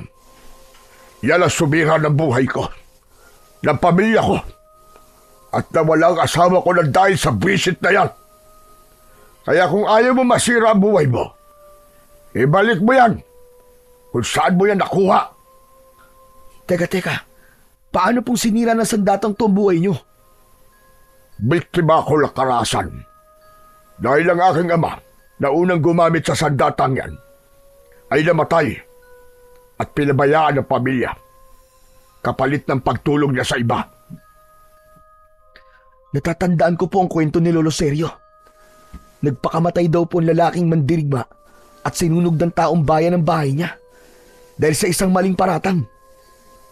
Ako lang ang nakaligtas sa sunog na yon. Ako ang bunsong anak ng lalaking sinasabi mo nagpakamatay. May nagligtas sa akin nun. Inalagaan ako ng isang tao. Pinilit kong kalimutan ang nakaraan at nabuhay ng tahimik sa buhay ng bago kong pamilya. Ngunit maging ako ay naging biktima ng maling paratang. Pinatay ng mga tao ang asawa ko. Kaya hindi ako makakapayag na gamitin mo sa datang yan para ipagtanggol ang mga walang kwentang taong nakatira sa baryong ito. Ngunit magkaiba po tayo ng ipinaglalaban at karanasan. Sisiguraduhin ko po na hindi ko bibuguin ang diwatang nagtiwala sa akin. Huwag kang maniwala sa kanya. Akin na. Ako na magbabalik sa kanya na sandatang yan. Hindi po maaari ang gusto niyo mangyari, Mang Tarman. Dahil gaano man po kasaklapan nangyari sa buhay niyo, hindi po yun magiging dahilan para sukuan at talikuran niyo mga tao. Patunayan niyo na nagkamali sila. Kung mali ang kanilang paratang, pues, huwag niyo po silang sukuan. Nagkakamali ka sa paniniwala mo, Dalpo. Akin na. Ibigay mo sa akin ang sandata na yan. Huwag niyo po ako susubukan. Hindi niyo ako mapipigilan na gamitin ang sandatang to laban sa mga aswang. Humakbang sa kabilang direksyon si Dalpo. Hindi pa man nakakalayo ang binata mula sa bungad ng kuweba. Biglang hinablot ni Mang Tarman ang Chris. Ngunit naiwas-iwas niya yon, kaya't napaatras siya, papalayo sa lalaki. Ininom nito at inubos ni Mang Tarman ang laman ng bote habang pasuray-suray sa pagakbang. Ang mga mata nito ay mapupula, hindi na lamang lasing, kundi parang may ibang nag-uudyok mula sa loob ng isip nito. Agad nitong itinuro ang Chris na hawak ni Dalpo at sa malakas na tinig ay sumigaw ito. Ibigay mo sa akin na, Chris! Hindi ako makakapayag na gamitin mo yan! Hindi rin po ako makakapayag! Napakialaman niyo ako at kunin ang sandatang to sa akin! Akin na sabi ang Chris! Agad na sinunggaban ni Mang Tarman ang braso ni Dalpo. Pilit na inaagaw ang sandata. Nabigla si Dalpo. Agad niyang iniwas ang hawak na Chris. Iniunat palayo at halos ikubli sa kanyang katawan. Gumalaw ang kanyang mga paa. Umatras at pilit na inilalayo ang armas mula sa lalaki. Ngunit mabilis at mabigat ang bawat takbang ni Mang Tarman. Muling sumunggab ng mariin, parang leon na gustong makuha ang sandata. Ito marahil ang tinutukoy ng nakausap niya kanina. Mga sagabal sa kanyang layunin na dapat niyang paglabanan. Nagsimula ang matinding pagtutunggali. Sa bawat hampas ng kamao ni Mang Tarman, napilitan si Dalpo na lumaban at umilag.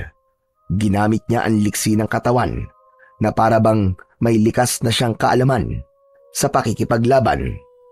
Isang malakas na sipa ang pinakawalan ni Mang Tarman. Halos mahulog pabalik sa ilog si Dalpo. Kung hindi niya nasangga gamit ang talim ng kris ang sipa nito, ang tunog ng bakal na humati sa hampas ng paa ay umalingaw-ngaw, ngunit ang lakas ng kalaban ay hindi nawala. Nagulat si Dalpo sa sarili. Sa bawat iwas, bawat salag, dama niya ang kakaibang bilis at lakas na hindi pa niya nararanasan sa buong buhay niya.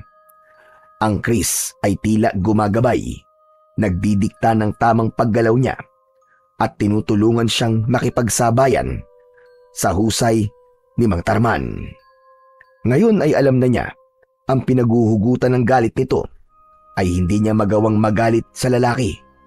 Sa pagsirko sa ere ni Mang Tarman, kumuntikan siyang tamaan ng sipa nito sa muka. Gumanti siya ng pabalagbag na pag-atake niya rito. Sinadya niyang huwag itong saktan ng kanyang talim. Tumigil na kayo, Mang Tarman! Papalapit ng pagsalakay ng mga kalaban. Sa kanila niyo gamitin ang lakas niyo! Tumigil ka! Kailangan ko, Kris, na hawak mo para ibalik sa diwatang nagbigay sa inyan. Masisira ang buhay mo, kagaya na nangyari sa ama ko. Kung ganun, kayo pala talaga ang anak na matandang nagpakamatay dahil hindi niya kinayang sakit ng pagkawala niyo. Anong dahilan ng galit niyo, Mang Tarman? Hindi po ba't mas kailangan niyo lumaban sa mga halimaw na pumatay sa pamilya niyo? Huwag niyong ibintang ang sisi sa isang bagay na wala namang pakiramdam. Walang kasalanan ng sandatang to. Ang may kasalanan ay kayo dahil hindi niyo ipinaglaban kung anong tama. Hindi kayo gumawa ng paraan para malinis ang pangalan niyo. Para saan pa? Para muling may masaktan? Ganun ba? Pasensya na po. Pero ipaglalaban ko po ang sandatang to. Dahil ito ang tatalo sa mga nilalang na nakatakas mula sa mundo ng mga diwata. Nakipaglaban si Dalpo kay Mang Tarman.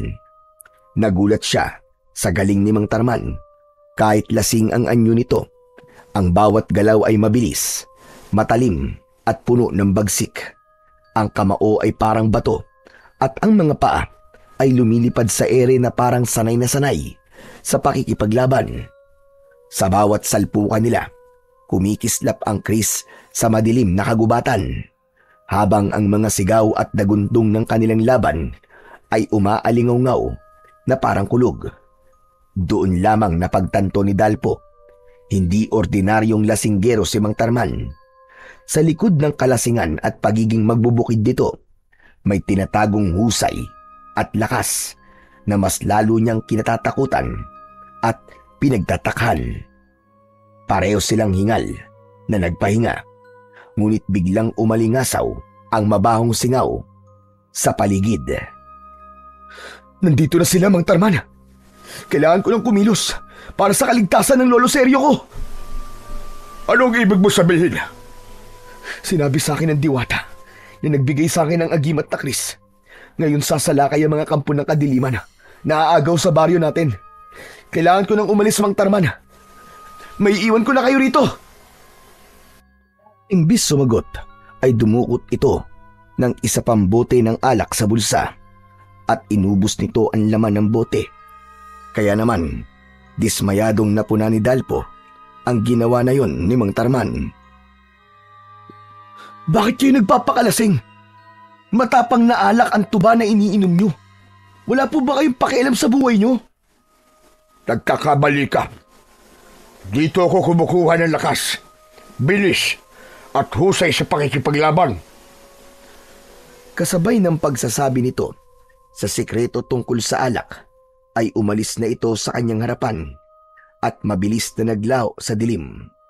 Si Dalpo naman ay mabilis nang tumakbo papalayo sa ilog. Nawala ang nararamdaman niyang presensya ng aswang sa paligid at mabilis na tinahak ang daan pauwi sa kanilang bahay. Pagkalipas ng ilang minutong pagtakbo, ay narating naman niya ang kinaroroonan ng kanilang bakuran. Subalit nagulat siya sa kanyang nadatnan.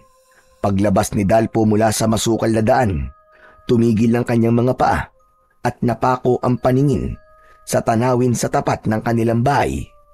Maraming lalaki ang nakatayo roon. Mga braso ay nakatiklop. Ang mga kamay ay may hawak na bolo at sibat. Bakas sa anyo ng mga ito ang galit. Teka, anong ginagawa nila kay Lolo Seryo? Agad niyang nakilala si Raul, ang pinakamatapang at pinakamabangis sa grupo. Napako ang paningin nito sa nakatayong si Dalpo. Humakbang si Raul sa unahan, nakakunot ang noo at naglalagablab ang tingin. Para bang nais siyang lapain at sobrang galit. Ang bawat salita na lumalabas sa bibig nito ay parang apoy, mainit at puno ng paghiganti. Sa gitna ng mga lalaki, nakita ni Dalpo ang nakagapos na si Lolo Seryo. Parang pinupukpok ng maso ang kanyang dibdib dahil sa labis na pag-aalala, habang ang kanyang agimat na kris ay kanina pang walang tigil sa pag-iinit. Indikasyon na may banta ng panganib sa paligid. Mabuti naman at dumating ka ng pakailamero ka. Nasaan ang hayop mong kasama? Pakawalan mo si Lolo Seryo. Wala siyang kasalanan. Ako ang kailangan niyo at hindi siya. Ang tanong ko, sagutin mo. Nasaan ang hayop mong kasama? Wala akong alam sa mga sinasabi mo. Dala ng galit ay iniumang ni Raul ang talim sa leeg ni Lolo Seryo. Hindi makasigaw ang matanda dahil sa busal sa bibig nito at nakagapos ang kamay sa likod. Nakaluhod sa lupa ang matanda. Para siyang mababaliw sa takot ng mga sandaling yun. Lalo na nang matitigan ni Dalpo ang paghihirap ng kanyang Lolo Seryo. Ang mga kamay nito ay mahigpit na tinalian ng lubid. Halos bumaon na sa balat nito sa pagkakahigpit. Ang katawan ng matanda ay nakayuko, pawisan at hingal na hingal. Halata ang panghihina sa katawan at muka. Hindi lamang ito basta ginapos, pinahirapan ito. Tinutulak at binabatukan ng ilan, habang ang iba ay may hawak na patpat na pilit idinidikit sa likod ng matanda. Nanginig ang kamay ni Dalpo na may tangan sa kris, dala ng labis na galit at puot. Kapag hindi mo pinakita sa akin ang kasama mo na bumugbog sa amin, papatayin ko matandang ito. Tumagundong ang sigawan ng mga lalaki, habang ang ilan ay nagbabantang paluin si Lolo Seryo sa ulo. Kung hindi lilitaw si Mang Tarman, tsak na mapapahamak ang matanda. Ang puso ni Dalpo ay kumabog ng mabilis. Ramdam niya ang bigat ng galit ng mga ito, hindi lamang kay Mang Tarman, kundi pati sa kanya. Ang naganap sa palayan ay nag-ugat ng puot, at ngayon si Lolo Seryo ang ginagamit nilang pantubos para ilabas ang lasinggerong lalaki na bumugbog sa mga ito. Ngunit natigilan ng lahat nang bigla silang nakarinig ng isang malakas na kaluskos mula sa kakawyan. Lumitaw ang mga nilalang na papasalakay sa kinaroroonan ng mga kalalakihan. Ang maiingay na sigawan ng mga lalaki ay nauwi sa takot at pagkataranta. Biglang nagdilim ang paligid at kasabay ng malamig na ihip ng hangin ay ang nakakatakot na yabag ng mabibigat na paa mula sa di kalayuan. Isa-isa mula sa likod ng mga puno, sumulpot ang mga nilalang na tikbalang. Mahahaba ang mga paa, matutulis ang mga kuko, at ang mga muka ay kalahating tao, kalahating kabayo. Ang kanilang mga mata ay kumikislap na parang baga sa dilim, at ang mga pangil ay nakalitaw, handang sumunggab dahil sa gutom at galit. Hayop na yan! Anong klaseng mga nilalang ang mga ito? Ngayon nyo ilabas ang tapang nyo sa mga nilalang na sumasalakay sa baryo. Hindi nakapagsalita ang mga lalaki. Nag-uunahan silang umatras, ngunit huli na. Sa isang iglap, ang mga aswang na tikbalang ay sumugod. Isang tauhan ni Raul ang agad na nasunggaban ng kagat sa leeg. Ang matatalim na kuko nito ay bumaon sa balikat ng mga lalaki. Sa isang kisap mata ay pinunit ng mga aswang ang balat ng tiyan ng mga lalaking nabiyag ng mga ito. Walang nagawa ang mga sandata ng mga lalaki laban sa malalakas na mga tikbalang. Umalingaw-ngaw ang sigaw ng pag-angil. Si Raul na nakikipaglaban sa mga aswang na tikbalang ay hindi na rin pinansin ang biyag nito na si Lolo Sergio, habang si Dalpo ay nanatiling nakatayo at hinayaan na lapain ng mga aswang ang mga lalaking nanakit sa matanda, habang ang kanyang paningin ay hindi inaalis sa nag-aalalang matanda. Kahit nakabusal ang bibig nito, alam niyang natatakot na si Lolo Sergio. Huwag kayong mag-alala, Lolo. Nandiyan na po ako. Ililigtas ko kayo. Itinaas ni Dalpo ang kanyang kamay at iniligtas si Lolo Sergio gamit ang kanyang agimat, habang ang mga aswang na tikbalang naman ay walang awang nilapa ang laman loob ng mga tauhan ni Raul. Ang iba naman ay agad tinadtad ng matitinding sipa ng mabibigat na paa ng aswang na tikbalang. Halos madurog ang mga buto at mga laman ng biktima. Hoy! Mga pangit na aswang na tikbalang! Ako naman ang harapin nyo! Bawat taga ng kanyang sandata sa mga aswang na tikbalang, mabilis silang bumabagsak habang nagkikikisay at nasusunog ang katawan. Sinigurado ni Dalpo na hindi masasaktan si Lolo Sergio. Sa paglingon niya sa tabi ng matanda, nakita niya ang isa pang lalaki na hawak ng aswang ang leeg nito. Pinilas ng aswang ang ulo ng lalaki gamit ang pangil. Bumagsak sa lupa ang bangkay na parang manok na nagkikisay ang katawan. Ang mga natira ay nagsisigawan, nagtakbuhan, ngunit hindi nakalayo. Ang mga tikbalang ay mabilis, mabagsik at walang pakundangan sa pagwawakwak ng tiyan ng mga biktima. Pinupunit ng mga ito ang laman at sinisipsip ang dugo ng mga kalalakihan na parang inuming matagal nang hindi natitikman. Maya-maya pa ay narating ni Dalpo ang kinaroroonan ni Lolo Sergio. Mabilis niyang tinanggal ang gapos sa kamay nito, pati na ang busal sa bibig. Lolo, humawak po kayo sa kamay ko. Huwag po kayong hihiwalay sa tabi ko. Oo, Apo. Teka, sandali lang. Saan mo nakuha ang agimat na Chris? Sa ako na po ipapaliwanag sa inyo ang mahalaga. Mailayo ko muna kayo sa lugar na to. Mahigpit na hinawakan ni Dalpo ang kamay ng matanda habang nakikipaglaban sa mga halimaw. Sa gitna ng kaguluhan, agad na kumilos si Dalpo. Sa kabila ng kaba at takot, tumalon si Dalpo sa ere at sa kanyang mga palad ay biglang nagliwanag ang Chris. Mula sa talim ay sumambulat ang naglalagablab na malakuryenteng liwanag. Kumikidlat at humahampas sa hangin. Ang sandata ay tila may sariling buhay, sumasanib sa lakas ng kanyang bisig. Sa bawat paghampas niya, umuugong ang hangin at kumikislap ang talim. Isang tikbalang ang agad niyang tinaga sa katawan. Sa unang hiwa, nahati ang braso nito. Sa ikalawang aswang na tikbalang na sumugod sa kanila, tinaga naman niya yun sa leeg. Sumabog ang apoy at liwanag mula sa sugat nito. Ang nilalang ay napaatras, sumisigaw ng tila halinghing ng kabayo bago bumagsak at naglaho sa liwanag mula sa nasusunog nitong sugat sa leeg. Dalawa pang tikbalang ang sumugod sa kanila, ngunit mabilis talagang kumilos si Dalpo. Habang hawak pa rin ng kamay ni Lolo Sergio, ang kanyang katawan ay magaan, parang lumulutang sa hangin. Sa bawat galaw ay naglilikha ng malakas na liwanag na nakakapanakit sa mga nilalang. Tinamaan niya ng buong lakas ng taga ang isa at agad na naputol ang ulo nito. Ang kabayong muka ay sumabog.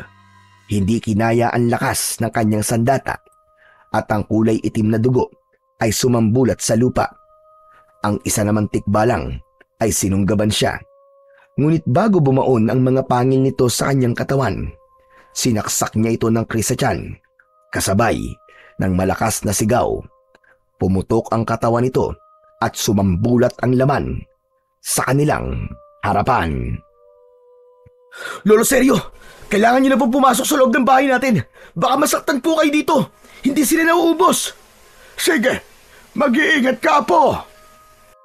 Habang nagpapaalam ang binata kay Lolo Seryo, narinig niya ang pagsigaw ni Raul. Humihingi ng tulong sa kanya. Kaya naman, kahit kalaban niya ito, ay hinarap niya ito. Tinulungan niya ito laban sa mababangis na halimaw. Mabilis siyang tumalon at bumagsak sa kinaroroonan ng mga ito. Isang malakas na pagtaga ng Chris ang tumama sa katawan ng aswang na tikbalang, kasabay ng pagtarak niya ng talim sa katawan ng nilalang. Habang nagpapatayan ang mga tikbalang at ang mga natitirang tauhan ni Raul, dumating si Mang Tarman. Dala ang maraming tapayan na merong laman na alak. Nakalagay yon sa paragos na hila ng kalabaw ni Dalpo. Binasag ni Mang Tarman ng isa ang tapayan, kung saan ay nagkalat ang mga aswang na tikbalang. Sabay nitong sinindihan ng posporo, parang gasolina, na kumalat ang apoy sa lugar na pinaglalabanan ng mga ito. Mamatay kayong lahat! Kayo mga nilalang na umubos sa pamilya ko! At sa likod ni Raul at Dalpo, ang mga tikbalang ay patuloy na nilalapa ang mga tauhan ni Raul. Ang kanilang mga tiyan ay winawakwak at ang lamang loob ay kinakain na parang hayop na sabik sa dugo. Ang sigawan ay napalitan ng ungol at talakhak ng mga halimaw na hindi napapansin ang papalapit na apoy mula sa likuran ng mga ito. Kaya naman, sinamantala ni Dalpo ang pagkakataon. Malakidlat siyang umatake sa mga natitirang nilalang. Pinugutan niya ng ulo ang mga aswang na tikbalang. Tuluyang nasunog ang katawan ng mga ito at si Raul lang ang nakaligtas sa mga tauhan na umatake sa kanila. Nakatayo si Raul sa likuran ni Dalpo habang nakatingin sila sa pasuray-suray na si Mang Tarman, habang sinasaid nito ang natitirang alak mula sa nabasag na tapayan. Marami pong salamat at dumating kayo, Mang Tarman. Huwag ka magpasalamat sa akin, Dalpo. Dahil ginawa ko ay para sa sarili kong pag-iiganti. Mula sa loob ng kanilang bahay, dahan-dahang lumabas si Lolo Seryo habang nakangiti. Sa kabila ng mga nangyari, ang mukha nito ay puno ng tuwa at kasiyahan nang makita ang paligid na wala na ang banta ng aswang. Ngunit ang hawak ni Dalpo na Chris ay nanatiling mainit. Agad na lumapit si Lolo Seryo kay Dalpo. Nilampasan nito ang tahimik na nakatayong si Raul. At sa tinig ng matanda ay bakas ang labis na paghanga sa apo. Magaling ang ginawa mo, apo ko. Pambihira. Nagulat ako sa husay mo. Teka, paano ba napunta sa iyo ang agimat na Chris? Hindi ko po sinasadya na makuha ang sandata na to, Lolo. Kusa pong ibinigay ito sa akin ng diwatang nangangalaga sa lagusan. Pero hindi pa rin tama na nasa iyo yan, Dalpo. Kaya ibalik mo na sa datang yan. Ibabalik ko naman po to kapag bumalik na po sa ayos ang kalikasan at naisarado ulit ang lagusan. Ang mahalaga, nagawa mo mailigtas ang baryo laban sa mga nilalang ng dilim. Nagtagumpay ka sa pagpuksa sa mga aswang na tikbalang. Bahagyang napangiti si Dalpo. Hawak pa rin ng Chris na kumikislap sa liwanag ng buwan. Ngunit sa kanilang likuran, may aninong gumagalaw. Si Raul, unti-unting nanginginig ang katawan, kasabay ng pag-alingaw-ngaw ng garalgal nitong boses. Hindi ako makakapayag na hindi mo pagbabayaran ang ginawa mo sa mga alagad ko, Dalpo. Lalong-lalo ka na. Tanda! Napalingon silang tatlo sa likuran. Nakita ni Dalpo ang pagbabago ng anyo ni Raul. Halos isang dipa lamang ang layo niya kay Raul. Ang balat nito ay kumukulubot, nagdidilim, at ang mga mata ay unti-unting nagliliyab na parang apoy. Mula sa balat ni Raul ay umusbong ang mahahabang tinik na tila mga sibat. Tumutusok palabas ng laman. Ang mga braso ay humaba. Ang kuko ay naging matutulis na parabang bakal, at ang muka ay nag-anyong kabayo na may nakakatakot na pagngisi. Umalingaw-ngaw ang malakas nitong halakhak. Hindi boses ng tao, kundi kalampag na parang sabay-sabay na tawanan ng kabayong nauulol. Kasabay ng biglang paglakas ng hangin, umiikot sa paligid na parang buhawi. Nagtataboy ng alikabok at dahon. Bago pa man makailag si Dalpo, umatake si Raul. Naging isa itong aswang na tikbalang, habang ang tinik sa katawan nito ay mas humaba pa ang hibla. Tila nilalang na hindi talaga galing sa mundo ng mga tao. Sa bilis ng pangyayari, sinakal nito si Dalpo gamit ang malalaki at mabalahibo nitong mga kamay. Ramdam ni Dalpo ang bigat at lakas nito, at ang matutulis na kuko ni Raul ay bumaon sa kanyang likod. Nag-iwan ng malalim na sugat. Bumulwak kagad ng dugo. Napangiwi siya sa matinding kirot. Halos mawalan siya ng hininga habang pilit na kumakawala sa malakas na kamay ng kalaban. Si Mang Tarman na nasa di kalayuan ay natigilan. Ang muka ay namutla, at sa kabila ng tapang at kalasingan, ang itsura nito ay bumakas ang matinding takot. Ang mga kamay ay bagyang nanginig at hindi malaman kung ano ang gagawin. Kumawala ang malakas na boses nito na naglantad ng katotohanan sa pagkatao ni Dalpo. Anak! Dalpo! Ang anak ko! Dila hangin na sumugod si Mang Tarman sa kinaroroonan ng hihinang si Dalpo. Tumama sa mukha ng binata ang malaking kamao ng nilalang. Pasadsad siyang pumagsak sa lupa habang hindi nabibitiwan ang Kris. Samantalang si Mang Tarman nakikipaglaban sa halimaw na si Raul. Hindi ito makatama sa aswang. Napuno ng pagkalito ang isip ni Dalpo kung paano siyang naging anak ng isang katulad ni Mang Tarman. Ngunit pinilit niyang tumayo. Itinukod niya ang sandata sa lupa. Ako ang papatay sa kanya! Tumabi kayo, Mang Tarman! Sa akin siya may pagkakasala. Muntik niya na akong mapatay at nilinlang ako ng kanyang anyo bilang isang tao. Isa pala siyang halimaw. Sa kanya nagsimula ang lahat ng kaguluhang ito. Lumayo si Mang Tarman nang makita si Dalpo na unti-unting binabalutan ng malakas na liwanag sa katawan. Natigilan ang aswang na si Raul. Umalingaw-ngaw ang malakas na ingay na parabang kulog. Napakuyom ng kamao si Dalpo habang hawak ang Kris. Sa huling lakas ng kanyang bisig, tuluyan siyang nakatayo. Biglang nagsimulang kumislap ang kapangyarihan ng agimat. Ang talim ng Kris ay nagliwanag ng gusto, at mula sa pagkakatukod ay sumabog ang nakakasilaw na liwanag na parang kidlat na bumaba sa lupa. Sa isang iglap, umikot ang malakas na hangin mula sa kinatatayuan ni Dalpo. Umalingaw-ngaw ang ugong nito na tila naglalagablab na kuryente.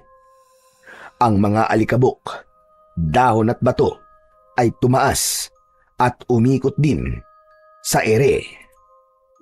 Teka, ano to? Anong nangyayari? Pagmasdan mo kung paano kitang papatayin! Hayop ka! Habang umaatras papalayo, sina Mang Tarman at Lolo Seryo, mas lalong lumakas at bumilis ang pag-ikot ng kapangyarihan ni Dalpo sa talim ng Kris. Malakas siyang sumigaw na parabang ibinuhos ang malakas na puwersa. Ang hangin ay naging parang buhawi na nakasentro sa Kris, at mabilis nitong pinaikutan ang aswang na tikbalang na si Raul. na nagngangalit pa rin at pumipiglas sa gitna ng enerhiya. Mula sa umiikot na hangin, nabuo ang malabolang kidlat, isang naglalagablab na bola ng bughaw at puting liwanag, umuugong na parabang libu-libong kulog na nagsisigawan. Unti-unti itong lumaki, kumikislap at nagliliyab bago tuluyang sumalpok sa katawan ng aswang na tikbalang. Isang malakas na pagsabog ang narinig. Ang katawan ni Raul ay agad na tinamaan ng kidlat at sa isang kisap mata, nagsimulang madurog ang balat na parabang pira-pirasong bato. Ang laman ay sinunog mula sa loob, umuusok at naging abo ang bawat hibla ng kalamnan nito. Bumalot ang malakuryenteng apoy sa katawan nito bago tuluyang naglaho sa isang malakas na alingaw-ngaw ng pagsabog. Tahimik ang paligid nang mawala ang liwanag. Ang hangin ay huminto at ang abo ng aswang na tikbalang ay dahan-dahang bumagsak sa lupa. Ngunit si Dalpo, na siyang pinagmulan ng kapangyarihan, ay bumigat ang katawan. Ang kanyang mga tuhod ay nanghina at halos mabitiwan na ang kris. Ang kanyang paghinga ay mabigat at ang kanyang mga mata ay nanlalabo. Ang labis na enerhiyang kumawala mula sa agimat ay umubos ng lakas ng kanyang katawan. Sa kabila ng tagumpay, ramdam niya ang matinding panghihina na parang lahat ng dugo sa kanyang katawan ay naubos.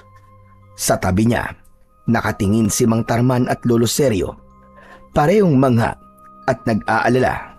Nakita nila kung gaano kalakas ang kapangyarihan ng Kris, ngunit higit nilang nakita ang kapalit na pagod at panghihina ng binatang tagapagdala ng malakas na sandata.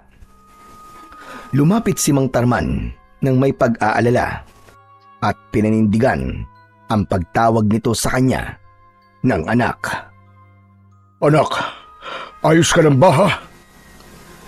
Nakakunot ang noo na sinulyapan ni Dalpo ang muka ni Mang Tarman bago siya tumingin sa mga mata ni Lolo Seryo. Naluluha itong nagsalita. Totoo ang narinig mo, Apo. Siya ang iyong ama. Paano pong nangyari yun? Ako ang matandang nagligtas sa buhay ng tatay mo. Inalagaan ko siya. Inilayo sa lahat.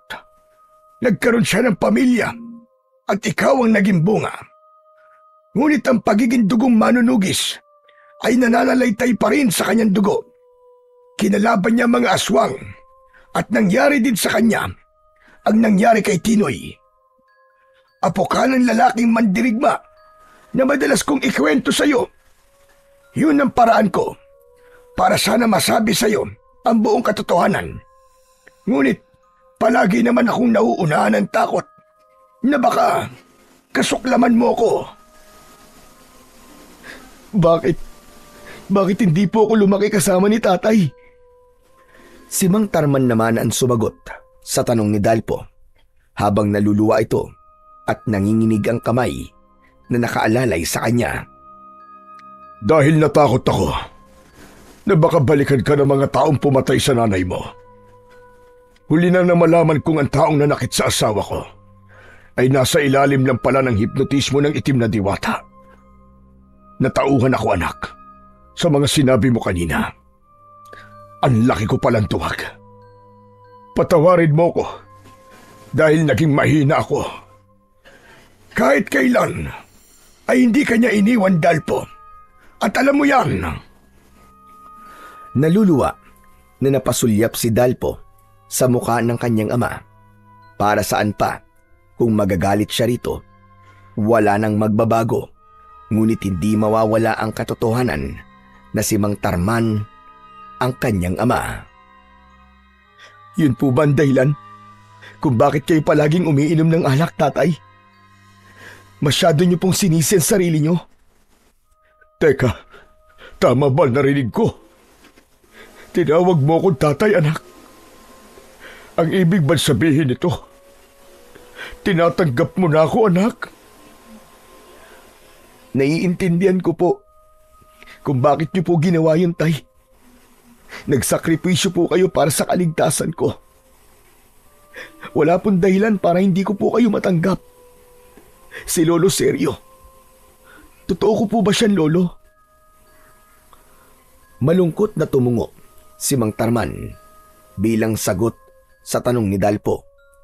Hindi niya totoong lolo si Lolo Seryo, ngunit kahit hindi niya totoong kadugo ang matanda, sa puso niya, ito ang kanyang lolo.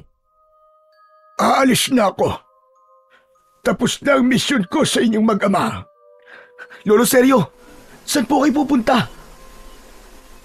Babalik na ako, Apo. Saan po? Hindi ko naman po kayo pinapaalis ha. Kayo pa rin po ang lolo ko. Kadugo ko man po kayo o hindi. Kayo ang kikilalanin kong lolo magpakailanman. Naluluwang nagyakap ang maglolo. Sa harap ng masayang si Mang Tarman, mahigpit na para bang matagal silang hindi nagkita.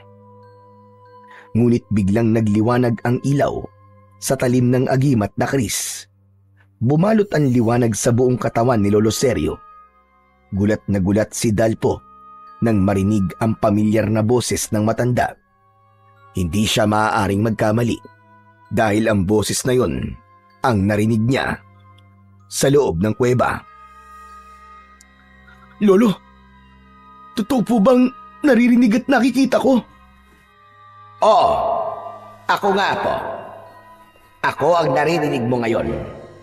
Ang totoong pagkatao ko, ang Lolo Seryo mo, na nag-alaga sa inyong dalawang mag-ama bilang mga tagapangalaga sa aking mahiwagan sandata. Tungkulin ko na bantayan kayo. Nabigo ako sa lolo mo na si Tinoy, subalit hindi mo ko binigo, Dalpo. Huwag kang mag-alala. Palagi kitang bibisitahin. Lolo Seryo, bakit hindi niyo po sinabi sa akin na isa pala kayong diwata? Hindi ako makapaniwala na isa kayong diwata na nangangalaga sa kalikasan at lagusan ng hangganan ng pagitan ng dalawang mundo. Dahil malaki ang naging kasalanan ko sa buhay niyong mag-ama, nang dahil sa akin, nasira ang buhay mo, Tarman. Dahil ang ama mo ang napili kong tagapangalaga ng sandata. Lolo Seryo, gusto ko pong malaman kung ano po ang totoo mong pangalan. Sabatir. Ako si Sabatir, Apo. Mananatili ka sa puso ko. Kayong dalawang mag-ama, ang pamilyang iingatan ko palagi. Mahal na mahal ko kayo. Niyakap ng buong higpit ni Lolo Seryo o Sabatir ang mag-ama bilang pamamaalam dahil hindi na ito maaaring magtagal sa mundo ng mga tao. Ito ang nag-iingat ng lagusan. Kaya naman, muli itong magbabantay sa pintuan. Habang yakap ni Lolo Seryo ang umiiyak na si Dalpo, biglang kumislap ang paligid. Sa harap nila ay lumitaw ang isang bilog na liwanag. Umiikot at nagliliyab ng bughaw at gintong sinag. Parang pintuan itong nakabukas at mula roon ay umalingaw-ngaw ang himig na hindi nila mawari kung tinig ng tao o ugong ng hangin. Ang lupa ay bahagyang yumanig at ang mga dahon sa paligid ay umalon-alon na tila dinadala ng hangin papasok sa loob ng lagusan. Dahan-dahang naglakad si Lolo Seryo, tangan ang tungkod at mariing nakatingin sa liwanag. Ang mga mata nito ay puno ng lungkot, ngunit may bahid ng saya sa mukha. Parang matagal nitong hinihintay ang sandaling magbubukas ang pintuan. Lolo Seryo! Bibisita po kayo ha! Hihintayin ko po kayo! Paalam po! Mahal na mahal ko po kayo! Isang masayang tango ang itinugon ng matanda at tuluyang pumasok sa loob ng bilog na liwanag. Sa isang iglap, ang anyo nito ay hinigop ng liwanag hanggang sa tuluyang maglaw sa kanilang paningin. Kasabay ng pag-urong ng pintuan ng enerhiya na parang usok na nadala ng hangin. Naiwan sina Dalpo at Mang Tarman, parehong nakatulala, halos hindi makapaniwala sa kanilang nasaksihan. Sa katahimikan ng gabi, nagkatinginan ang dalawa. Ang mag-ama ay tila biglang nahulog sa mas malalim na samahan. Pinunan ang mga panahon na hindi nila nakasama ang isa't isa. Naiwan kay Dalpo ang agimat na Chris at tuluyan na ngang nagsara ang lagusan. Nanumbalik ang katahimikan sa baryo ng Temen, habang ang mag-ama naman ay ipinagpatuloy ang trabahong naiwan ni Lolo Sergio sa bukid. Isang araw ay nag-inuman ang mag-ama. Kung sino po mauunang malalasing, siya po magtatanim ng palay, ha? Sus, ginagamit mo na naman ang agimat mo kapag malapit ka lang matalo. Ganyan ka naman eh. Ang pustahan po ay usapan. Hindi dapat mababali. Kahit kayo pa ang tatay ko. Kailangan niyo sumunod sa parusa. Umalingaw-ngaw ang halakhakan ng mag-ama sa kubo na nasa gitna ng bukid. Bakas sa kanilang mga balat ang labis na pagpapainit sa araw. Masaya silang namuhay sa piling ng isa't isa bilang isang lasinggerong magbubukid, ngunit isa naman palang manunugis ng mga aswang. Ang kwentong inyong napakinggan mula sa buhay ni Dalpo ay hindi lamang isang pakikipagsapalaran laban sa mga halimaw na tikbalang, kundi isang salamin ng tunay na katatagan ng isang tao. Mula sa pagiging isang simpleng magsasaka na ang tanging alam ay ang pag-aararo sa palayan, si Dalpo ay nahubog at naging isang mandirigmang handang ipagtanggol ang kanyang pamilya at ang kanyang baryo. Ipinapakita ng kanyang karanasan na ang kabayanihan ay hindi lamang tungkol sa lakas ng bisig o sa talas ng sandata, kundi sa malinis na puso at matatag na kalooban na handang tumulong para sa iba. Nakita natin ang kahalagahan ng kabutihan at malasakit. Ang Chris na kanyang taglay ay hindi lamang agimat na sandata, kundi sagisag ng pananampalataya, tungkulin at pananagutan sa kapwa at pamilya, na kahit hindi kadugo ang isang tao, ay ibang pagmamahal pa rin ang uusbong sa taong tunay na nagmahal sa iyo at nag-alaga. Sa huli, ang kwento ni Dalpo ay nagsisilbing paalala na ang pinakamalakas na kapangyarihan ay nagmumula sa kabutihan.